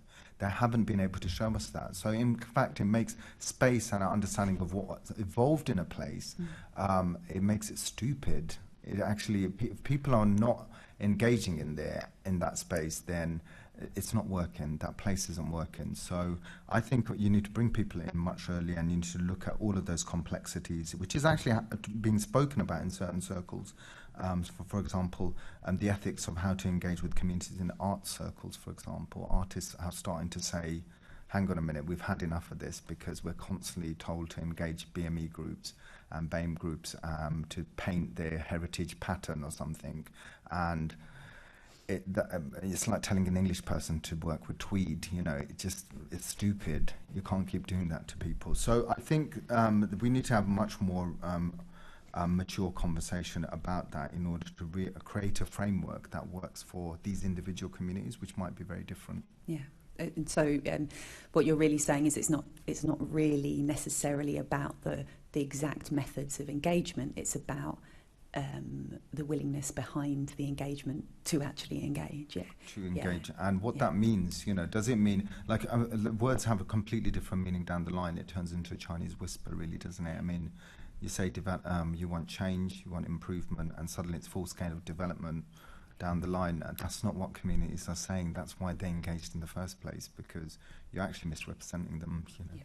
So. When you said, I was struck by the phrase co-production sort of being turned into co-option. Is there anything else that you'd like to expand on that? You sort of talked about just sort of multiple consultations, but any examples of sort of, you know, co-opting communities in order to basically get the outcome that yeah, I mean, it causes problems in community, because communities are quite fragile anyway. So what you do is, in the case of Queen's Market, for example, the Friends of Queen's Market have not really been brought in, and we've often been told there's other voices in the community, and the other voices seem to be affiliates of the existing structure as well. So they have a Labour Party affiliation or something like that. It just becomes ridiculous. It's almost become farcical at the moment. And what we're saying is that actually often communities aren't asking for very much. If you look at it, you know, they're asking for small scale improvements, so forth. They're asking for housing in a lot of cases. They want housing for their communities, because if there is all this money coming into London from abroad as well, why are people not talking about that? You know, what is created is a financial class, which again, the London Plan does not address class, which is a massive issue when you're looking at ethnic minorities who are working constantly. They've become this racialised underclass in London, and yet, you know, if you've got tons of money and multiple properties, you can swan around the globe, and you suddenly have much more say, and you can go and have your champagne session with the developers as well. You know, the thing is, the community is not going to have that leeway. So where do you create that space for that to happen, if you want that to happen? Because it seems to me there's a big contradiction here that we're witnessing, which is development and community appear to be very different things. And I'm not sure if developers are willing to, you know, unshackle their pockets at the moment to allow for any trickle down to happen, because I'm not seeing it. Sorry, Portia. Sorry, I It's whispered funny, so quietly. every time I hear trickle down, I go back to Econ 101, where we were told the official name of trickle down is piss on the one beneath. So, and obviously we don't forget those kind of things. But why would you? I do think, I mean, it's been mentioned several times, the difference between the surplus in London is of so-called luxury developments. We know that these are not the homes Londoners need. There is a real shortfall in intermediate and affordable housing, which is what we desperately need. Everybody knows that. It's not a secret. So that's one of the answers. But you asked how we engage with the people we work with. Unfortunately, things are so desperate in the private rented sector. All I need is a phone number and a website. And if there's a mobile, I have to switch it off at the weekends because people come to me in numbers. But when I do try and do the other strand, what I have always said is bearing in mind, for exactly the reasons that Florence said earlier, which is that people are tired, people are working 3 jobs, they're exhausted. So I don't set up meetings generally. Come to me. I go to the places people go at the times they will normally be there. For example, I did a piece of work in the canteen of a building site. So there were 400 builders there, and a lot of them live in the private rented sector, but they were in and out of the canteen. The only reason I was able to do that is because I know the woman who had the contract down the canteen. But that kind of thing is good to do. Otherwise, quite often, they've lost funding now, which just breaks my heart. There was a young mothers group in Kensington and Chelsea that met regularly, and these were mothers. The oldest was over 18, but most of them were under 18. And they're adorable children. And they were coming together anyway for food and to exchange experience and learn new skills. So I went and did housing, a bit of a chat about housing there. Because it's a really basic thing, isn't it? It's a basic need. It's one thing nobody needs more or less of. Yeah. So where people are not very secure in their housing, which is most of us, even, it's like there are freeholders who have the land, then there are various degrees of insecurity. Yeah. Weak and weakest in terms of our security. So, I go to spaces, I don't expect people to take on more, because people are doing enough already. And it sounds like because actually you're offering something that people need, that they may then talk to you about what they want as well. Absolutely. Those are the people I reach out to. But about 300 a year come to me, and it's quite a frightening situation in the London private rented sector. Really. London private rented sector. It really is. I think I've probably covered. Thank you, Assemblymember Baker. We've got Assemblymember Boff. We've got about 5 to 7 minutes left of this section. We have another panel after this. I want to respect our guests who are also waiting to join us for that part. So I'm going to ask contributions to be slightly shortened, and anything that we want followed up from this discussion we'll take from you in writing. But already, big thank you to the guests for their very valuable contributions so far. Assemblymember Boff. Just to say that I think you've been brilliant, the panel this morning, because you've answered all our questions before we ask them, which is great. So I'm just going to sort of slightly modify this question, if I may. Would you like to see the, and it goes back to what when I was talking to Ms. Msimang about involvement, would you like to see the London plan include a statement of community involvement, as many local authorities do, to ensure a good standard of consultation both before and after a planning application has been made? Would that be something that you would support? I'll give you a second to think about that. Yes. That's good. We like nice, quick answers. Ms. Perez? Yes. Yes. Mr. Osmani? Yes, with some addendums, I think. Okay. Question, asterisk. Perhaps we'll do the addendums at another time. Ms. Nazuwa? Absolutely. Thank you very much. Oh, everyone took those instructions far too literally. I wasn't expecting, it was disorientatingly efficient. Okay, well, fantastic. We've got a good 5 minutes left. So a question I was going to ask for following up in writing, I might just actually put to the guests, especially as Assemblymember Berry has generously given up one of the questions, which is already answered, exactly, perfect, which is at the moment in Parliament, we do have planning reforms going through, and that's a big part of why we wanted to instigate kind of expanding our ambition with what you would put to the government if you could have national planning reforms. So although we have a set of reforms that we are considering, we wanted to almost ask the panellists in a sort of different way of, if you had a blank piece of paper and a pen, what would a planning system nationally and specifically how it will affect communities that you work with in London look like? So that can be something you follow up in writing afterwards, or it can be a nice way to conclude this part of the panel, and I would really welcome you to stay and observe the second part and see how these ideas synthesize.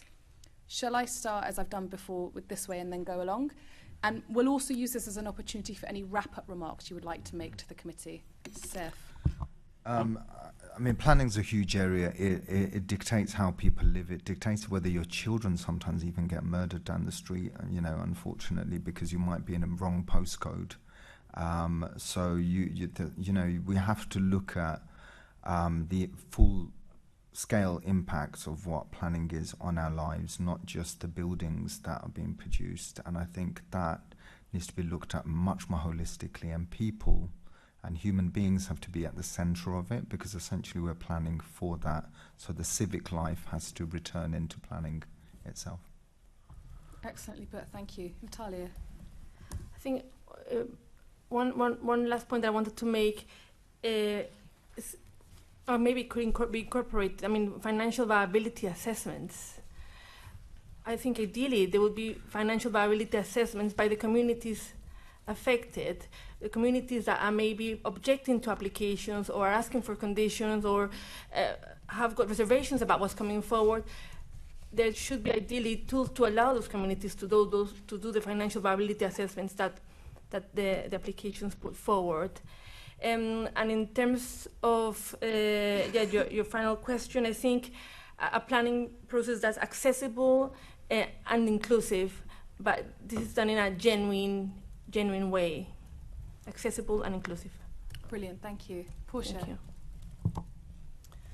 you. One thing which I think is worth mentioning is the Healthy Homes Bill, which was introduced into the Lords by Lord Crisp and the TCPA, formerly known as the Town and Country Planning Association. And that is actually a really excellent piece of legislation which is entirely congruent with the ambitions of Just Space and the community-led alternative. And I would say all of those could well go into any... They can be put into planning codes now. We don't need it to pass into law. Local authorities can introduce those. They could go into the London plan. But that is to do with lifetime neighbourhoods and a number of other wonderful things. The Healthy Homes Bill is a wonderful one, a wonderful thing. And it's to do with minimising the environmental harms which our human activity entails, which is something we have to think of as well. But so that's what I would add. Thank you, Portia. And finally, Florence. Thank you very much. My recommendation, I would like the councils to provide space and places in their local neighborhood that can give care workers a more visible, meaningful presence in their community. That's brilliant. Thank you so much. You have been fantastic, whether that's been discussing how heritage, managed decline, gentrification, land rights, how planners should be thinking about sharing power rather than tick box exercising, looking at the equality impact assessment or our relationships and how they are the roots of how we build community. That has been an incredibly rich discussion that we will be hopefully synthesizing and looking at how the committee can use that in outputs. Please stick around for the second part of the panel, who hopefully might pick up some of those themes and continue developing them, as well as bringing their own expertise to the table. And thank you very much again for your time. We will adjourn now for a 5-minute break. Please return at 3:50. Thanks all.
Good afternoon. These bangs seem to be getting louder. I do apologise.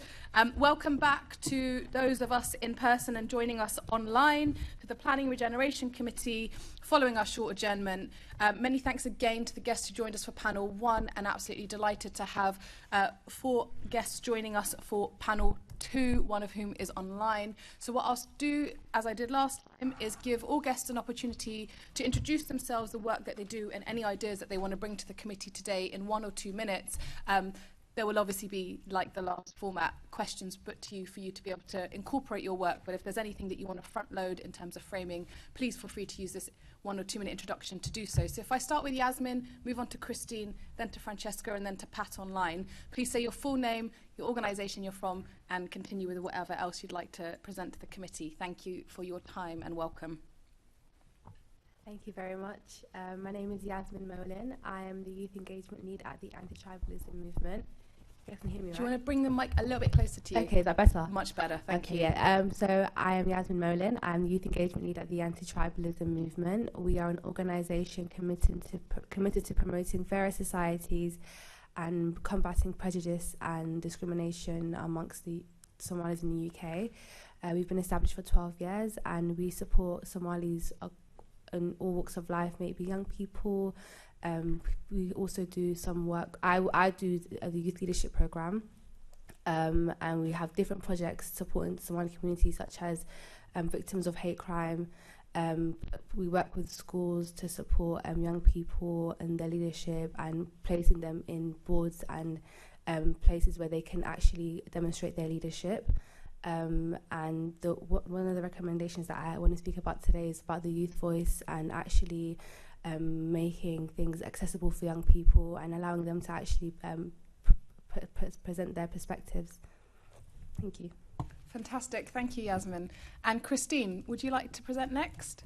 Thank you. Hello, everyone. I'm Christine Goodall, and I am the co-ordinator of HEAR, Equality and Human Rights Network. That's HEAR, spelled H-E-A-R, but nothing to do with hearing. It's a rather clumsy acronym for Human Rights and Equality.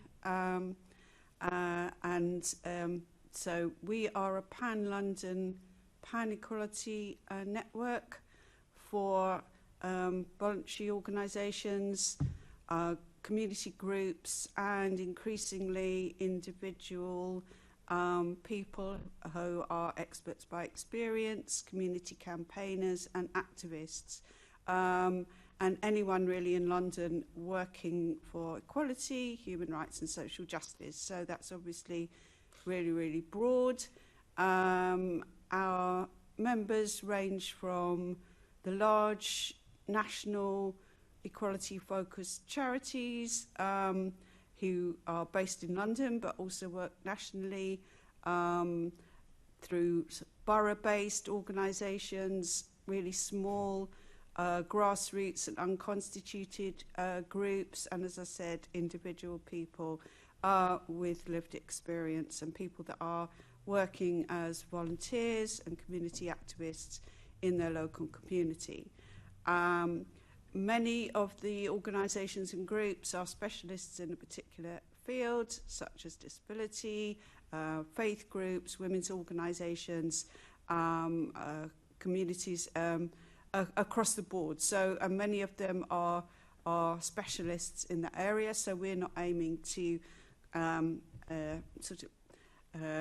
interpose on those specialisms. Our aim is to bring people together across all different protected characteristics, communities of interest, and so on, to work collectively together in a pan-equality and, importantly, intersectional way. Our members also include organisations that work on important themes such as homelessness, violence against women and girls, people who work with ex-offenders. So it's a very, very wide remit. We have a steering group, and we have been a constituted charity since 2016, but we previously existed as an unconstituted group since 2004. As I say, we mainly focus on issues that are pan-equality, so that impact intersectionally and or on many different groups of Londoners with different protected characteristics. So themes that we tend to work on, we've done a large amount of work on health inequalities, for example, because that's obviously impacting across the board for Londoners. One of the issues that I'd like to particularly speak about today, and to which we contributed in the Just Space plan, is around digital inclusion and exclusion. And those are two slightly different things, which I can expand on. We've previously done lots of work on hate crime, again, because that impacts on many different Londoners. We work Just Space and ourselves and like mutual members, so we're members of Just Space, and Just Space are members of our network. So we have worked closely with them for quite a number of years now, including contributing and like supporting our members to contribute to the Alternative Recovery Plan. We also work very closely with many parts of the GLA and the statutory sector in London and public health.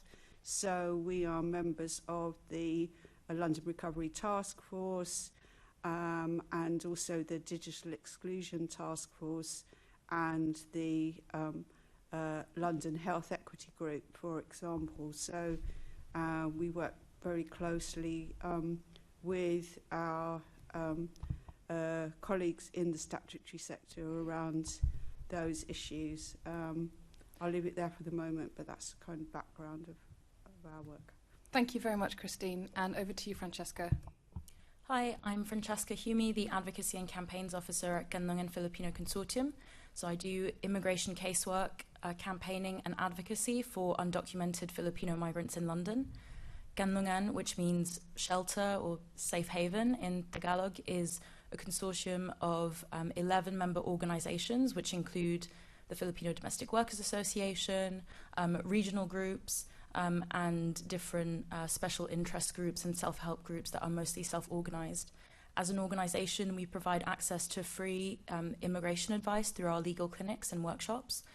We have other workshops on confidence building, mental health, and other issues that are important to the community, including violence against women, employment rights, and access to healthcare for migrants.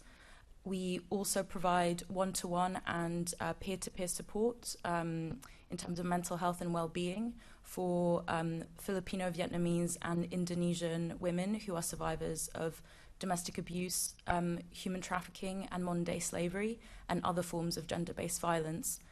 We also have more community engagement, cultural engagement activities. We are a London-based organisation, and the biggest segment of the Filipino community is in London and is dispersed across different boroughs, depending on occupation. And I think what I would really like to address through this session is the need to take into account immigration policy, and in particular the hostile environment policy, in terms of planning, housing and regeneration in London. Because with our community members, especially those who are undocumented or are in the legal process, that immigration status will completely define the way that they interact and access all of the services that should be available to them in London. So in particular, really focusing on how immigration policy is shaping those things and shaping people's access to housing. For example, with domestic workers, that a lot of our members, that's the occupation of a lot of our members, their living space and their workspace is essentially the same space for live-in carers as well. And I think that's a need around housing and access to safety that's really important and needs to be properly considered. And similarly for survivors of gender-based violence, modern-day slavery and human trafficking, the need for emergency accommodation or even just affordable accommodation in London that they can be eligible for regardless of their immigration status. Thank you, Francesca. And then finally to Pat, who's joining us online. I'm Pat Turnbull. Can you hear me? We can hear you. Lovely. I'm Pat Turnbull and I'm a regional rep for London Tenants Federation, and we describe ourselves on our website as bringing together social housing tenant organisations from across London to act on matters that affect their homes and communities. And what I just want to remind people of is what this social housing community in London consists of, because there are 659,689 social rented homes in London, plus 57,112 social rent supported homes for older people. And that includes the housing association homes and the council homes. But of course, that's not the end of the story, because On London reported in April that there were over 200,000 households on the waiting list for a social home, and about 400,000 households thought to contain a concealed household. So that's a huge additional need for social rented housing in those figures alone. Social rented housing is the only appropriate housing for at least half of Londoners, and it's not being provided for them. And I think the points that Portia made on the earlier session about the situation in the private rented sector should be remembered here, because a lot of the people in the private rented sector are only there because they are not being provided with the social rented housing that they actually need. And just to finally say what London Tenants Federation would like from the London Plan, we'd like a London Plan that meets the needs of all these people and more. Fantastic. Thank you very much, Pat. Okay, I appreciate the succinctness of our guests so far, and hopefully we'll be able to channel that for the rest of the session as well, but don't hold back as well, sort of balancing that kind of framing. I'm going to jump straight in, and feel free to draw on any of the ideas or conversations in the previous panel as well. But I wanted to ask, and I'll start with yourself, Francesca, if that's all right, what challenges have the communities with whom you work with experienced during the pandemic? And how would a London planning system rectify the environment that caused those effects? Thank you. The pandemic had a really devastating impact on the Filipino community. We were overrepresented in terms of deaths from COVID-19, especially during the first year. And that is because so many Filipinos are working in the NHS and are working in care homes. So to give you an idea, Filipinos represent about 3% of all NHS staff, but in spring 2020, 1 in 4 COVID-19 deaths amongst NHS staff were Filipino. So that's a really disproportionate impact. And we were seeing the same thing amongst other people in the healthcare sector, including carers and also including domestic workers. So the pandemic really impacted so many people through their workplaces, but then also through their living situation. So we knew that there were so many Filipino nurses who couldn't afford to live near the hospitals where they were working, or couldn't afford rent, so they were resorting to bed sharing. So if you're living during a pandemic and your whole household are other healthcare and social care workers, and you're sharing beds because you can't afford rent in London, then that's necessarily also going to accelerate the impact. And the reason why people can't afford rent, it's obviously that wages are very low, but it's also that migrants have to pay an NHS surcharge in order to access healthcare. They face really huge fees when it comes to renewing their visa, instructing a solicitor, and also have no recourse to public funds, meaning they can't get assistance with housing, benefits, childcare. Their children aren't eligible for nursery or for free school meals, for example. So the pandemic really had a knock-on effect, and it was being exacerbated by people's immigration status. On top of that, for people who were domestic workers or live in carers and didn't have that really formal work setting, people weren't eligible for the furlough scheme, for all of these government support systems to make sure that people were able to stay home, people could self-isolate if they needed to, or that people were even going on sick leave if they did get COVID. So at Kanlungan, we had a COVID-19 emergency response project, which was to deliver groceries and other essentials to households affected by COVID across the country. And that was to make sure that people were staying home and were self-isolating, and making sure that, that they could afford to stay home, because, if you're undocumented, or if your right to stay in the UK is dependent on your work, then you're less likely to call in sick, to raise complaints, to have grievances against your employers. So it was really important for us to then step in where the government had basically taken a step back, and provide that care directly for the community.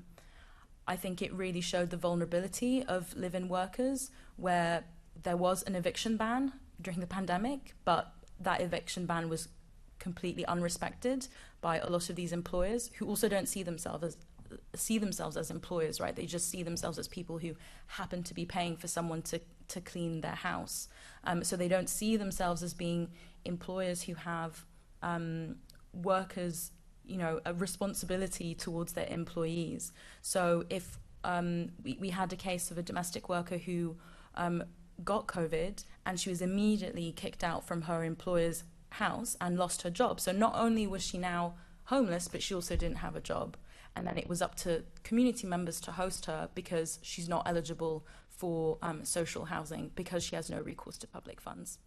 So I think, going back to the London plan, and for planning, from a planning perspective, I think making sure that people who are working can afford to live near their places of work, and that the needs of people who are live-in workers or are domestic workers are taken into account, to have that emergency accommodation available for people. To, obviously there is the hostile environment policy, and there's, there are laws in place, and so it's quite limited in terms of what local governments can do, but maybe then going through community organizations to support them in their provision of emergency accommodation, because it can't be this perpetually under-resourced and overburdened community that is then providing essential support for the community in return. So I think really thinking about the needs of the most vulnerable people, and how do we address them when legislation is literally forbidding them from getting access to government resources. Thank you for that very articulate answer, Francesca. I don't think planning is very often talked about in the context of how a migration status or the hostile environment has effects. And I think certainly going forward, given that the light that you've shone on, in particular, the domestic workers that you work with, how they were affected during the pandemic, and the consequences that can be sort of sometimes, hidden almost. You've really drawn them to light very articulately. Thank you. I'm actually going to bring Pat in on this question as well. Pat, I don't know if the problem with, yes. There you are, you're on that screen. Yeah, Pat, can I bring you in on this one? Well, I've moved screens, have I? Okay. Well, I think it exposed the desperate inequalities in London, because you had overcrowded homes. People sometimes talk as if people who've got social rented housing are fine, everything's fine. It's not fine at all, because a lot of the people are living in overcrowded homes because there's nowhere for their families to move to. Because in the old days, when your family grew and you had two children of different sexes, you got a bigger home. That doesn't happen nowadays. The family just keeps growing and still keeps living in the same space. And you can imagine that during the pandemic, how easily, therefore, that enabled the disease to spread. And there were a lot of the people who live in social rented homes were not people who could work from home. There were people who were expected to go to work every day and were poorly protected in going to the work, and therefore caught the illness, brought it home and spread it to their families. And just to add to that, we're talking about recovery, but by what standards are we in the middle of a recovery? I think it's been touched on in the earlier session that rents are going up, fuel is going up, but wages are not going up. And so people are poorer and poorer. And just the last point I wanted to make, and I don't want to sound as if I'm picking on my own borough, but I just happen to know it because I live there. Last year, more than 400 Hackney households were actually directed by the council into private rented housing because there were no social rented homes to meet their needs. And that's in the middle of a pandemic. Thank you very much for that contribution, Pat. That was really helpful. I'm going to bring Christine and Yasmin in on this next question. I wanted to ask a little bit about, again, how the effects of the pandemic, affected the communities that you work with. And in particular, I'd be interested to hear from you, Yasmin, about young people and the effects of digital exclusion or digital poverty on young people. So if I start with yourself, Yasmin, and then move on to Christine. Yeah, so we actually did quite a lot of research during the pandemic, and we released multiple policy briefs on the impact of COVID within the Somali community. And in terms of young people, again, the idea of overcrowded homes, they weren't really able to focus on their school education. They fell behind in school, and there wasn't enough resources for them to actually confidently, I guess, excel in school. And we also realised that in terms of the services that we were able to provide for them, they found it difficult. We found it difficult as well because there was that a small disconnect that we would normally have outside of the pandemic. And as well, in terms of accessing services, I don't think they felt confident to access services. And another thing that we realised is that Somalis as well were disproportionately affected by the pandemic. And we noticed, especially with young black Somali boys, in terms of stop and searches, feeling safe, to just be outside, they were quite, I want to say, targeted in terms of their own safety and feeling safe within the community. And we did some roundtable discussions with the local community to kind of understand how we can strengthen that relationship. But there was a lack of trust in that as well. So I think for young people, they didn't really feel like they were able to be supported. And as well, they had to, in terms of familial responsibilities as well, they had to be responsible for their parents, doing translation services for their parents, supporting their parents when it comes to health and employment as well. Even though they were in school and education or in higher education, they also were doing 0-hour contracts or gig economy jobs where they were actually becoming redundant and not being able to work properly as well. Yeah. Thank you for that, Yasmin. And I know that as the questions develop, we're going to be teasing out the contributions around how the pandemic has affected the communities you work with and how we can incorporate that into planning. And so, for instance, one of the things, just to reflect back that you were saying around stop and search, and something, you know, as a counsellor that used to really frustrate me is the closing down of youth centres does push young people out onto the streets. And I think if you think about it in the context of planning, we could have a conversation about public space and how much public space exists in London and how do we protect it, because I think it has a direct impact on how young people feel safe in our city. So thank you for bringing that to the front. Christine, over to you. Right, thank you. Yes, as I mentioned, we work with a lot of different communities, like so across the board, so not one particular one. So obviously the experiences that people had were very broad and encapsulate everything that my two colleagues here have already said, and also my colleagues from the previous panel. I think I could agree and endorse and support everything that they've already said, and that what they've already said has really been reflected in the experience of the communities that our members work with. So I'll develop a couple of those more and like touch on some things that haven't been mentioned at all yet, because that might be the most helpful. So one of the things that happened during the pandemic was obviously a move in order to keep people safe and also healthy, was a move towards means of more active travel, walking and cycling, and also that was obviously linked to wishing to have cleaner air in London, and obviously all those things are very linked to the London plan, and there were things that we as a network engaged with during the previous examination in public. And as is often recognised, those things have tensions between them, because a means of promoting more active travel and clean air, while obviously really laudable as aims, also can have impact on certain communities. And we certainly saw that during the pandemic, because that move was accelerated.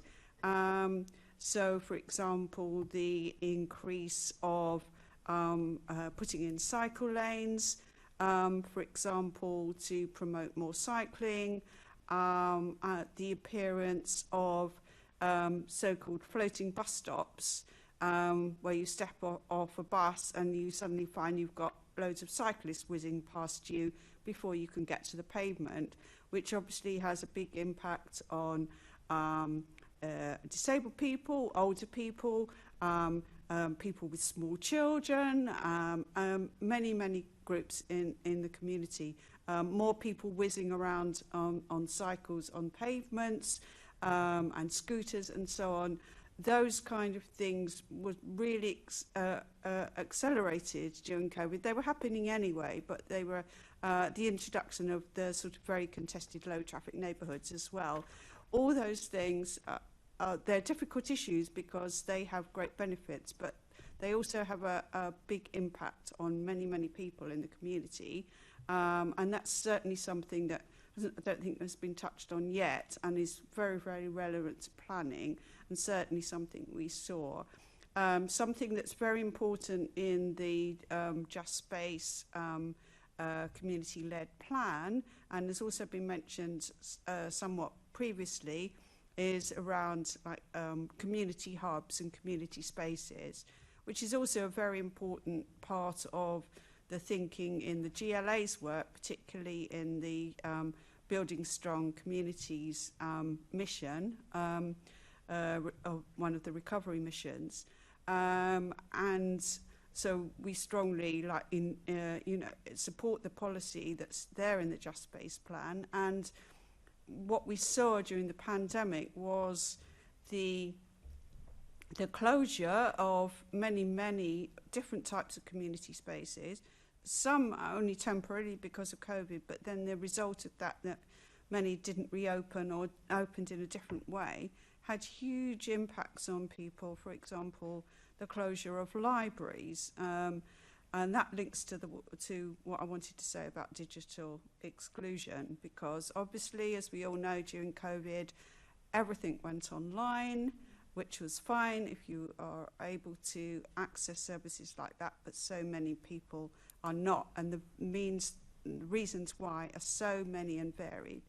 And lots and lots of people, largely for economic reasons, but also needs for support as well, were accessing digital services where they were accessing them through things like libraries and other community spaces. And so that had a huge impact. I mean, we had one of our members who was an older lady, and when I say an older lady, she was well into her 80s, but still lived alone, but still very active in her community, a trustee of a number of local charities, still doing lots of work. She would attend our events pre-COVID in person, all over London. She travelled on public transport to get to them. And she did a lot of work. She was digitally able to use email and other things online, and she did all of that in her local library because she could not afford to have broadband at home, and she used to go to the local library almost like going to work to fulfill all her community functions. At a stroke, that was completely gone. And it wasn't just that she wasn't able to fill all those community functions, but that she was completely isolated from everything that she'd done before. So there is a lot said in the Just Space plan about both the need for community hubs and spaces and digital exclusion. Digital poverty is a huge thing. We do tend to always assume that people have access. One of the things that we'd like to point to as well, linked to the Just Space plan, is the thinking about providing more places where people can get onto free Wi-Fi through things that are going on around planning.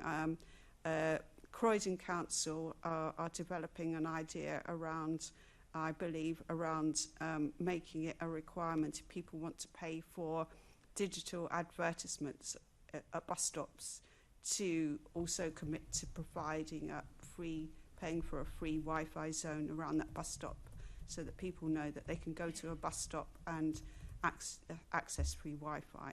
So ideas like that are really important. There are lots of other things I'll say. Very, very bullet point briefly that I don't think has been touched on so much is the importance of the provision of green spaces in planning, because again, there were lots of things during COVID about, oh, you know, we can go and, isn't it lovely, we can spend loads of time sitting in our garden. But how many people in London don't have gardens or even balconies? And I speak as someone myself who lives in a social housing flat with no access to any outside space at all. And the importance of green spaces was really, really, really highlighted during the pandemic. And some of the facility of those was closed off because of COVID measures. So, for example, the period when we weren't allowed to sit down on a bench in the park, and benches were actually sometimes physically removed or physically taped off so that you couldn't, which meant that, you know, older and disabled people weren't even able, who didn't have gardens and so on, weren't able even to go out into the park and sit down because you weren't allowed to sit on a bench. So green spaces are absolutely vital. So there's a lot more I could say, but I'll stop there for the moment. Thank you, Christine. That was rich in suggestions, and I like the idea of making sure that there are more public spaces where you can access free Wi-Fi. So thank you for bringing that to the table. I'm going to pass over to Assembly Member Best, our Deputy Chair of the committee. Thanks, Chair, and thanks, everyone. Good afternoon. I was going to turn back to you, Pat, online, if that's okay, and just ask if there are any specific London Plan policies which you think need to be reviewed. Well, first of all, I think I ought to give sort of a few points about the problems with the current London Plan, because that, in a way, is the basis for what we should be looking for as a better London Plan. So, for example, you've got the concept of good growth, but then we need to look into what that has actually meant and who it's actually being good for. And then running through the London Plan, you've got this concept of densification and intensification. And again, we need to ask ourselves, is this producing a London that's nice to live in, that's good to live in? Christine just mentioned green spaces. That's just one aspect of this densification question.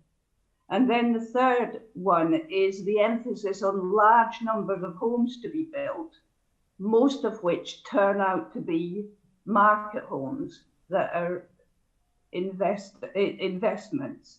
So we need to ask ourselves, emphasizing the large numbers of homes, does that actually produce the kind of homes and neighbourhoods that people need? And the final area I want to specifically home in on is the opportunity areas, because now we've got 47 of them. They've grown so fast, and we have never analysed what those opportunity areas actually produce. We don't even have figures of how many social rented homes are produced by those opportunity areas. And if you look at the tables of the opportunity areas, they're very incomplete. 19 of those opportunity areas, we don't even know either how many houses it's producing or how many affordable homes, to use that questionable term, it's producing. And so we need to ask ourselves why we've got these 47 opportunity areas, and are they producing the homes and the jobs that people need? So those are the things that we want changed with the London Plan. And we've got a whole series of suggestions. I think I'll just pick a few of them out. And I think the best thing is if we send our suggestions in writing afterwards. So, for example, we think that the London plan should set a higher target for social rented homes, and this should be more tightly monitored. The last evidence-based assessment of housing need in London was in 2017.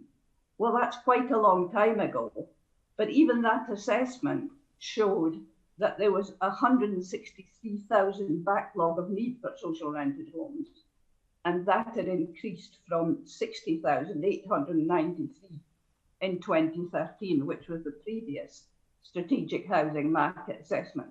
So we need to have a new one, and then having got that strategic housing market assessment, we actually need to act on it and work out policies that are going to produce the kind of things that strategic housing market assessment points us toward. And I'm just going to mention one more of our proposals, which is that the London plan should demand that public land is used exclusively for delivering social rented homes and supportive social and community infrastructure, which is certainly not the case at the moment. Or maybe I'll just mention one more because it's very relevant to a number of the points that have been made already. The London plan needs to set out targets for 3, 4, 5 and 6 bedroom homes, social rented homes, to address this question of overcrowding, which has become so noticeable, so publicised in the period of the pandemic. Thanks, Pat. I don't know if you can hear clapping, but there was clapping here from my colleague, and I was internally clapping as well for that answer, so thank you. Just to build on that, in 2018, the London-wide family housing target was taken away. Do you think that going forward that we do need a London-wide family housing target? Well, I can only say yes. I agree with that. Amazing. And I think I think you've basically hit the nail on the head enough, so I won't go on, but you know, in the points around the strategic market housing assessment and how, I mean, even on 2017 levels, we're not matching the need in terms of family and larger housing. Do you think, at the risk of agreeing again, that we need to do more to have, especially considering, you know, the amount of people working from home, to focus on growing those numbers of affordable, larger family-sized houses? Yes, I was very sad when I went to look at one of the developments on the Olympic site. It's the Chobham Manor one. I was sad because this was a few years ago, but they're built now. There were a lot of family homes on that development, but there were very, very few even affordable homes, let alone there were no social rented homes on it at all. And it made me sad because I know that there are loads and loads of families who would have welcomed those homes, would have loved to live in them, but couldn't afford to. So we need to do something different so that those needs are met. Thanks, Pat. I did have more questions, but you just smashed out the ballpark for me in answering everything, so thank you. Thank you very much, Assemblymember Best. I'm going to hand over to Assemblymember Baker now. Thanks very much, Chair. My first question is Francesca, and it's about the socio-economic duty of Section 1 of the Equality Act, which is one of the actions from the London Recovery Plan. So, for those who don't understand, it's basically trying to implement impact of low incomes on equivalent to other equality impacts. Can you, what are your thoughts on how that could be incorporated into planning? How can we more effectively equalise the impact of people on lower incomes?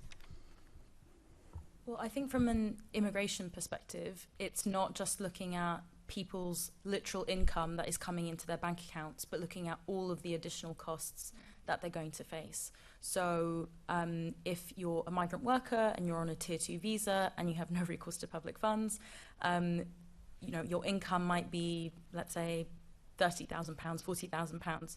But then if you need to pay the NHS surcharge, that's about £650 per year. And then if you have a partner and children, then you're going to pay the surcharge for them every year. If you're going to need secondary healthcare, you'll also be charged. If you need to renew your visa that year for you and your family members that you're sponsoring, that is probably going to be several thousands of pounds. And then on top of that, you're going to pay solicitor fees. So you might be spending a total of £5,000 to £7,000, even £10,000 if there's a lot of applications to be made. Or let's say your child is now eligible for registration as a British citizen, then that's £1,100 that they're going to need to pay. So even if on paper their income is, you know, average or median, or what we might consider median or medium in London, the real income that they have, the real, you know, expendable money that they have is going to be really low. On top of that, again, speaking from the Filipino community, a lot of people are sending remittances back to the Philippines and are actively supporting family members back home. So it's not just income that is supporting their household in London, but it's also income that's supporting their household back home. So after all of those costs are taken into account, people's average or low income is reduced to extremely low income. And then on top of that, they don't qualify for social housing. So I think it's acknowledging, and especially I think in this context of cost of living crisis, you know, what are the real incomes of people, and then what are all of the costs that they're going to have to face, and what can we do to regulate or reduce those costs? So for example, applications to the Home Office should not be costing, you know, thousands and thousands of pounds. So because I understand, you know, because we know that through the current immigration policy, little can be done in terms of lifting, you know, the no recourse to public funds condition, like in this immediate moment. What are the other ways that we can bring down costs that people are facing, so that they can have access to safe, high quality, affordable housing in the communities of their choice and near communities of care that they rely on and that they, you know, need and have built.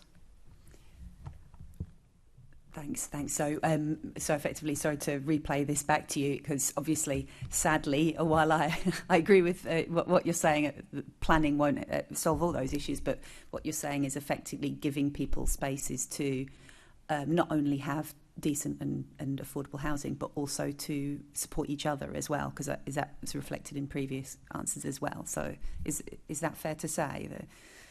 Yeah, definitely. Yeah. I think we see it with you know, people that we support through who have been trafficked into the UK or are being exploited in the UK, and then they might be offered accommodation as part of the offer of support. But that accommodation is completely outside of London, completely removed from those communities that they rely on.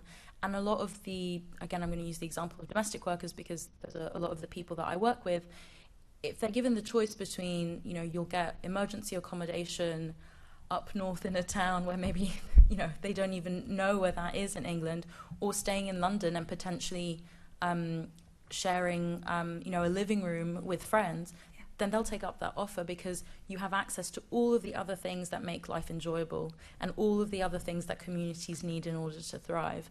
And I think at Kanlungan, we don't necessarily have that community space, but we've been able to build centres of care and centres of community support across London to meet community needs. And I think that's really important that we keep having those spaces and those communities well-resourced. So again, you know, kind of skirting the question around planning, but also how can we make sure that community organisations are receiving the funding that they need in order for their services to be sustainable in their long term? And that's not just project funding, but, you know, core funding, meaningful, long-term, sustainable funding that people can count on. That's really helpful. And although, yes, planning cuts a lot of costs of a lot of stuff, and I think what I certainly hear is that planning needs to take into account communities and the different way people lead their lives, and not just sort of the same thing all the time. Which is a bit cheeky because that's me saying it, not you. Christine, if I could move to you. In your view, to what extent do Londoners you work with have trust in the planning system, and are there opportunities in a future review of the London Plan to enhance public trust and participation in the planning system? Yeah, thank you. Sadly, I think that largely the level of trust in the planning system is pretty low, which people base on past experiences often of engagement.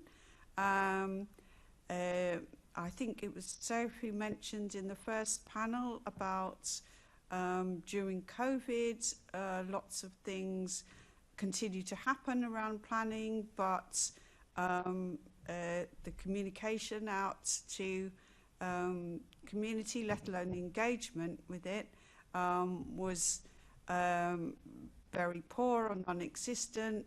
The processes, meetings and so on were moved online, but which automatically made them perhaps more accessible to some people, but certainly less accessible to others. But whether it was accessible or not, lots of people didn't even, we had sort of feedback from our members that people didn't know what was happening. There was no communication. Things were just going along in the process without communities necessarily even knowing anything about what was happening. A lot of people obviously find the complexity of planning systems quite difficult, but there's almost an assumption, oh, it's very difficult, so people won't understand, so we won't try and explain it to them. Poor things. So I think there is quite a low level of trust. We took part in last year, the GLA did this quite long event over a month called the Festival of Ideas. And as part of that, we ran our own event for our members who were all speaking for their own communities around trust and confidence, because it was also at the same time that the action plan for the GLA was being developed, and the wording has somewhat changed now, but at the time, trust and confidence in public services was very much one of the headline categories. And what came out of that for our members was that including in the planning process, which was discussed specifically, and in other public consultation areas, that people were very insulted by what they felt was a prevailing atmosphere that, or almost received wisdom, that if they weren't able to engage for any reason in the planning process or other statutory systems like that, it was because they were apathetic or couldn't be bothered or not interested or incapable of understanding or thought it was irrelevant, rather than the systems weren't accessible, or simply, which is what a lot of people said, that lives are so hard and difficult and complicated. Someone mentioned earlier, people, working several jobs, looking after family members, caring responsibilities, that however much you might want to engage in things, sometimes it is incredibly hard to do so. Not because you don't want to, but because it's incredibly hard, and there aren't really any mechanisms put in place to make it easier. What was mentioned before about, in the previous panel, about going to places where people are anyway, I think the canteen was mentioned, the builder's canteen. I think there's a lot can be learned from that kind of approach, like good academic research, not tick box academic research, but good academic research in communities will take place in places like that. My own PhD research, which I didn't do in London, it was in Stoke-on-Trent, which was actually looking at trust, meant that I, in order to speak to people, I had to go to mother and toddler groups, residents associations meetings, groups that the YMCA held for the young people that were staying in their accommodation. And it's taken for granted in good academic research that that's what you will do to be able to reach people without them having to change what they're doing. And it means that you give much more respect to their experience, because you're not asking them to put themselves out for you. You're going to them. And I think people get very, very weary of being asked over and over again for their experience. You know, agencies will say, oh, we really value lived experience. You know, lived experience is really important. Give us your lived experience. But what do the people get in return? Nothing. I mean, it was mentioned previously about, you know, financially recompensing people for taking part in things, which I think is a really good idea, especially if you're looking at small community groups with very little money and you keep asking them over and over again to contribute their expertise for nothing, and that's not recognised at all. So I think that's really, really important. Like actually, sort of valuing people's expertise properly, and also a proper, well, I won't even call it a feedback loop because that sounds so too easy. Actually, hear when people contribute, actually them being a proper mechanism for them to hear back what's happened about what they've said. So it's not just them contributing, but it's about what happened to that, without people having to keep going to the person who asked them and keep asking what happened about this, what happened about this. It should be, you know, an automatic process that respects people's contribution to, even if it's, you know, if it's something that people might not want to hear. Well, thank you, but on this occasion we weren't able to do anything about that, but we'll keep trying. But people need to know, because they'll just stop contributing otherwise. Sorry, that was a bit of a rant. No, it's a really important issue, so thanks very much, Christine. I am aware we're running out of time, so I'm going to ask my next question, which is going to go to Yasmin and Pat, but I'm going to have to ask you to keep your answers short. Apologies for that. So how do you think, and it's a really small subject as well, how can approaches to planning in London be used to address social and economic inequalities? So we have a housing champions program in our organisation where we train women in White City who are affected by Regeneration to join boards and actually advocate for them and give them the skills and tools to kind of do so. And I think the main thing is having access and having choice, and actually being able to feel confident enough to describe what their experiences are, how they feel, and also knowing that if things do affect them, what are the processes that will be happening afterwards. I think one of the key issues is that there's a disconnect with the community, and I think they don't know how to kind of work with that. And I think the main thing is actually giving them a choice, giving them the support, and emphasizing the community element in the planning process, and actually like prioritizing them at the same time. I think it's very easy for them to feel like they're not being supported or appreciated, and I think that's one of the key things that you guys should consider. That's really helpful. Pat, would you like to come in? Yes. Well, I think the first important thing is the precondition for the entire process of consultation. Do you really want to know? I don't mean you. I mean the people consulting. Do they really want to know what the people they're consulting think? Do they want to know that? And once they know what the people they're consulting think, are they actually going to act on it? Or is it just a process to be able to say, we've done this consultation? Are they actually going to do what the people they've consulted want them to do? And very frequently that's not what happens. That's our experience, for example, of estate regenerations. Communities are supposed to be consulted, but they're not fully informed about the implications of what's going to happen to their community through this estate regeneration, where it will end up, they're given a rosy picture to try to persuade them to agree to something that in the end is not going to be in their interests in the great majority of cases. They're not given the full range of options. The questions they're asked and the options they're given are narrowed down to the ones that are acceptable to the questioner, often a local authority, or it might be a housing association.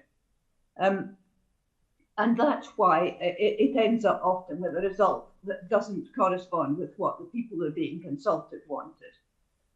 Just to finally end with how you actually can get to people more easily, I think the points that other people have made are very important. Go to existing organisations.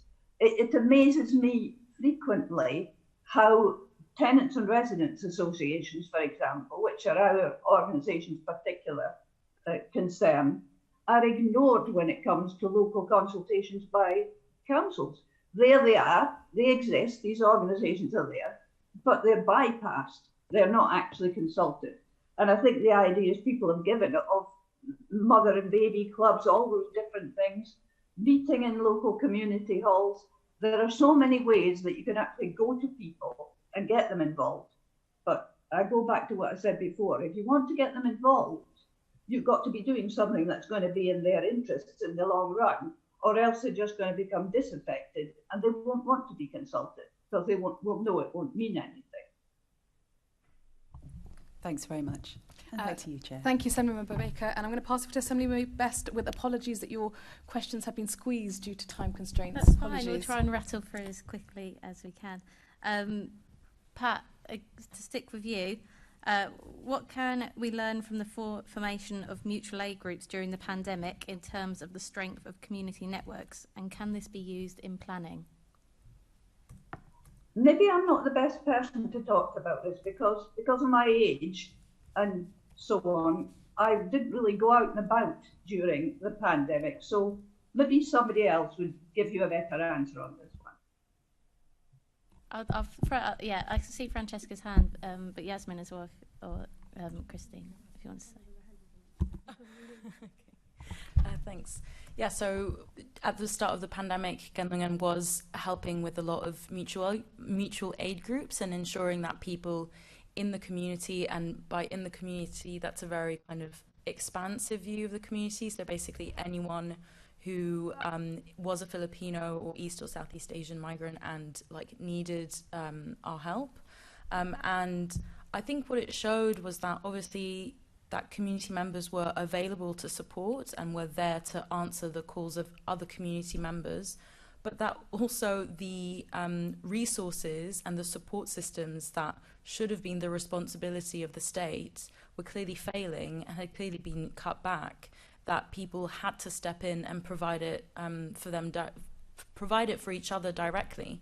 And I think in the context of the Filipino community, it's the double effect of both austerity and of the hostile environment policy, where social support and that social safety net and state welfare has been cut back. And then on top of that, there are policies that are targeting migrants and their access to state support. So I think it's again a case of community organisations stepping in where the local government and national government have taken a step back. Sorry, Francesca, just because we've only got a couple of minutes, the question is specifically around if there was anything from that mutual aid that was the way in which communities came together that can be applied to planning.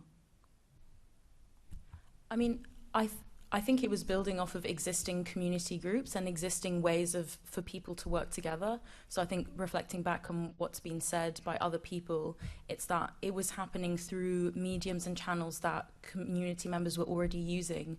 So it wasn't necessarily setting up a whole new infrastructure, but going off of things that are already in place. And I think in terms of planning, what we can learn from that is making sure, and again, reflecting on what's already been said, making sure that if you want to consult organisations, that you're attending activities and events that are already taking place, that you are creating ways of engagement that are flexible and aren't necessarily traditional, like Zoom meetings at a fixed time, and making that more flexible, and also having ways of engagement that are going to be mutually beneficial, not just in the long term, because obviously it is mutually beneficial for people to take part in participating in planning, but also in the short term beneficial. So what can be shared at that very immediate level. So something that we do with academic researchers is making sure that there's a skills sharing approach and that people who participate get some kind of financial compensation, but also that there's skills sharing and community empowerment embedded in the consultation process. And I think with the mutual aid, there was a lot of people who from that then were able to say, well, I assisted and volunteered with a mutual aid group, and it really, and then were able to put that as work experience or voluntary experience. Yasmin, Christine, was there anything you wanted to add very briefly? Yeah, I'll go ahead. I think jumping off what Francesca said, I think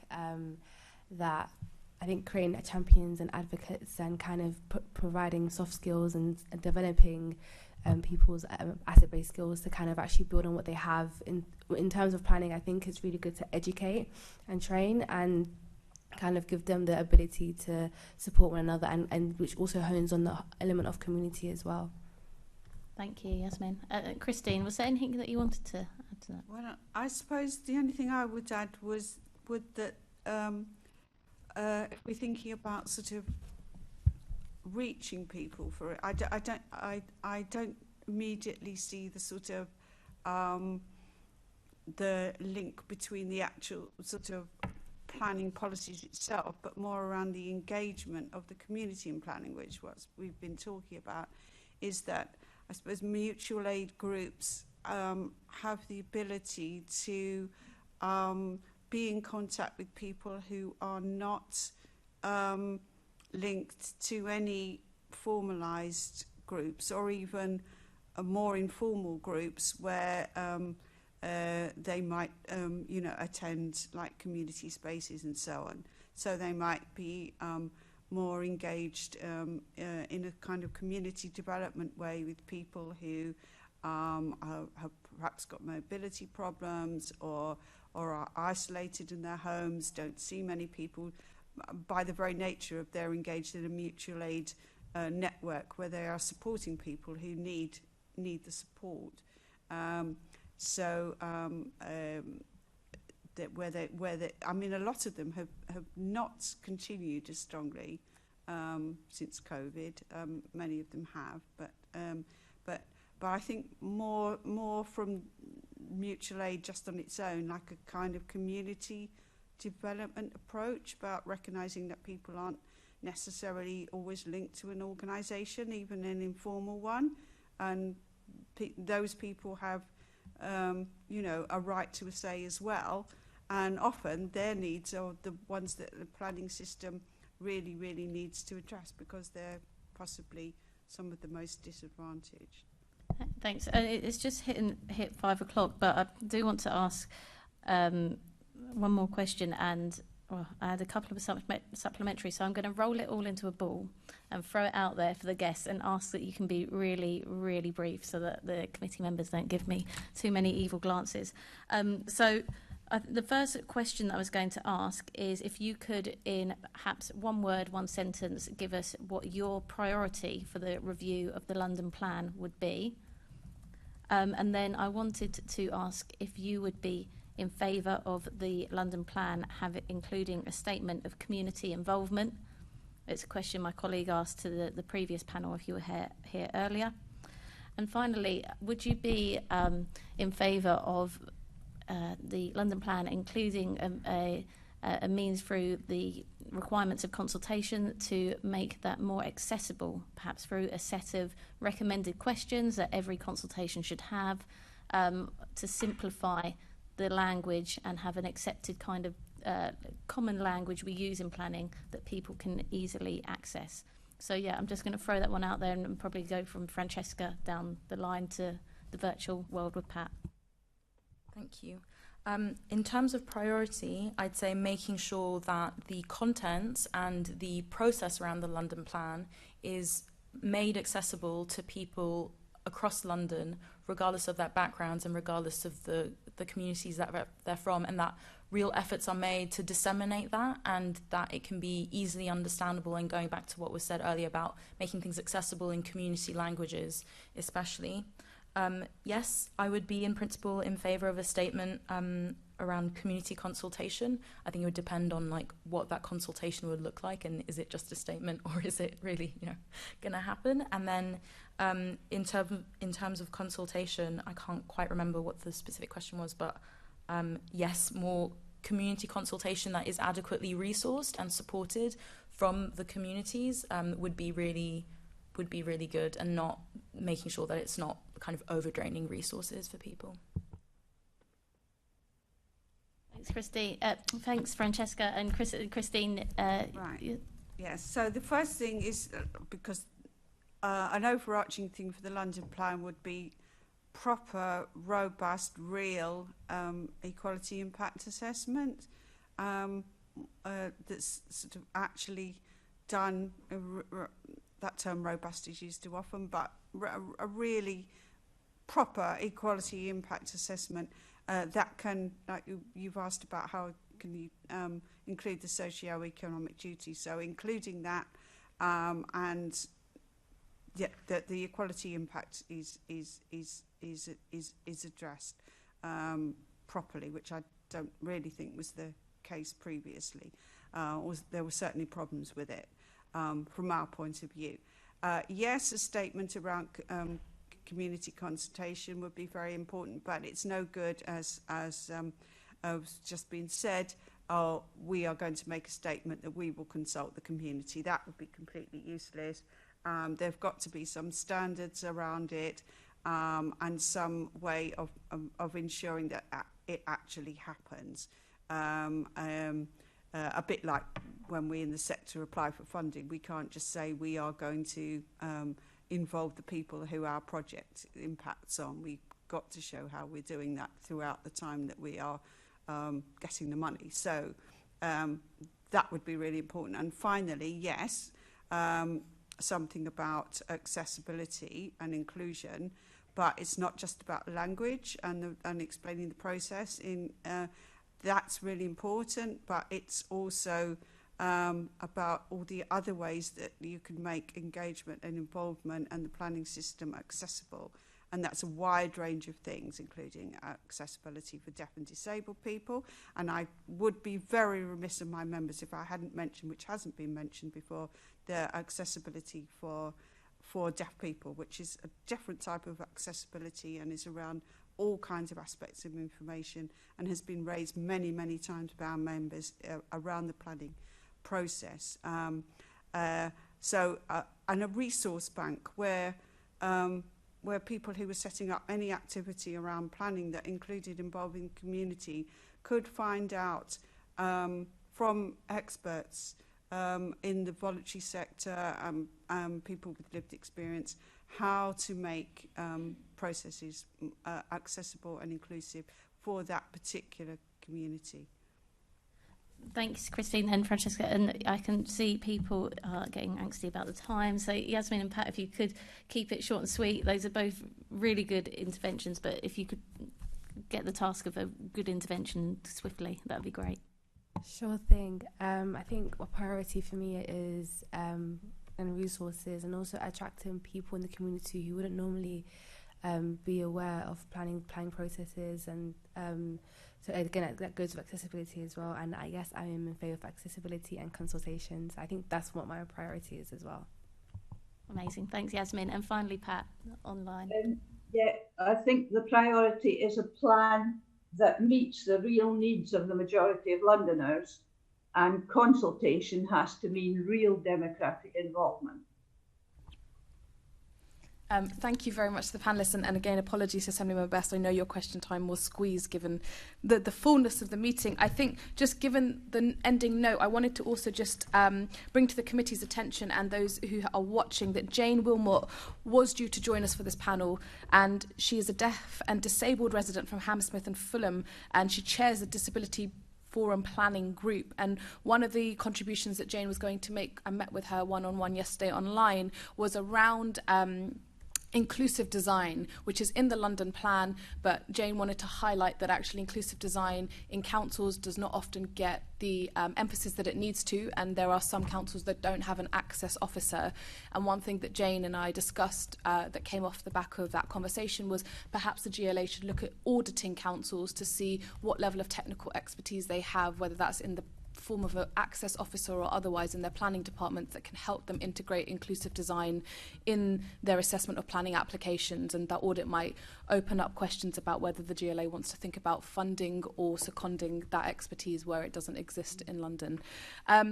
Guests, thank you so much for your time, the rich contributions. One question that was kind of overarching of our all questions, which was about planning and what we want from a planning system. Like I said, this committee will be putting out specific outputs for what we want from the planning reforms in Parliament. So if there are things you want to follow up in writing to this from this panel or the previous one, that would be fantastic. We've really enjoyed your expertise, and thank you so much again for your time. Before I lose any committee members, I think I have to close the committee properly so that I don't run out of choracy. Thank you.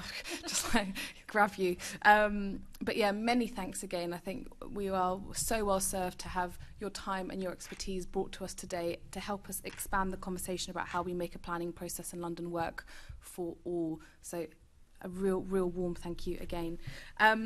Okay, I'm going to just begin to wrap up our meeting, and you can watch my brain slow down as I do it. So can we note the report and today's discussion, committee?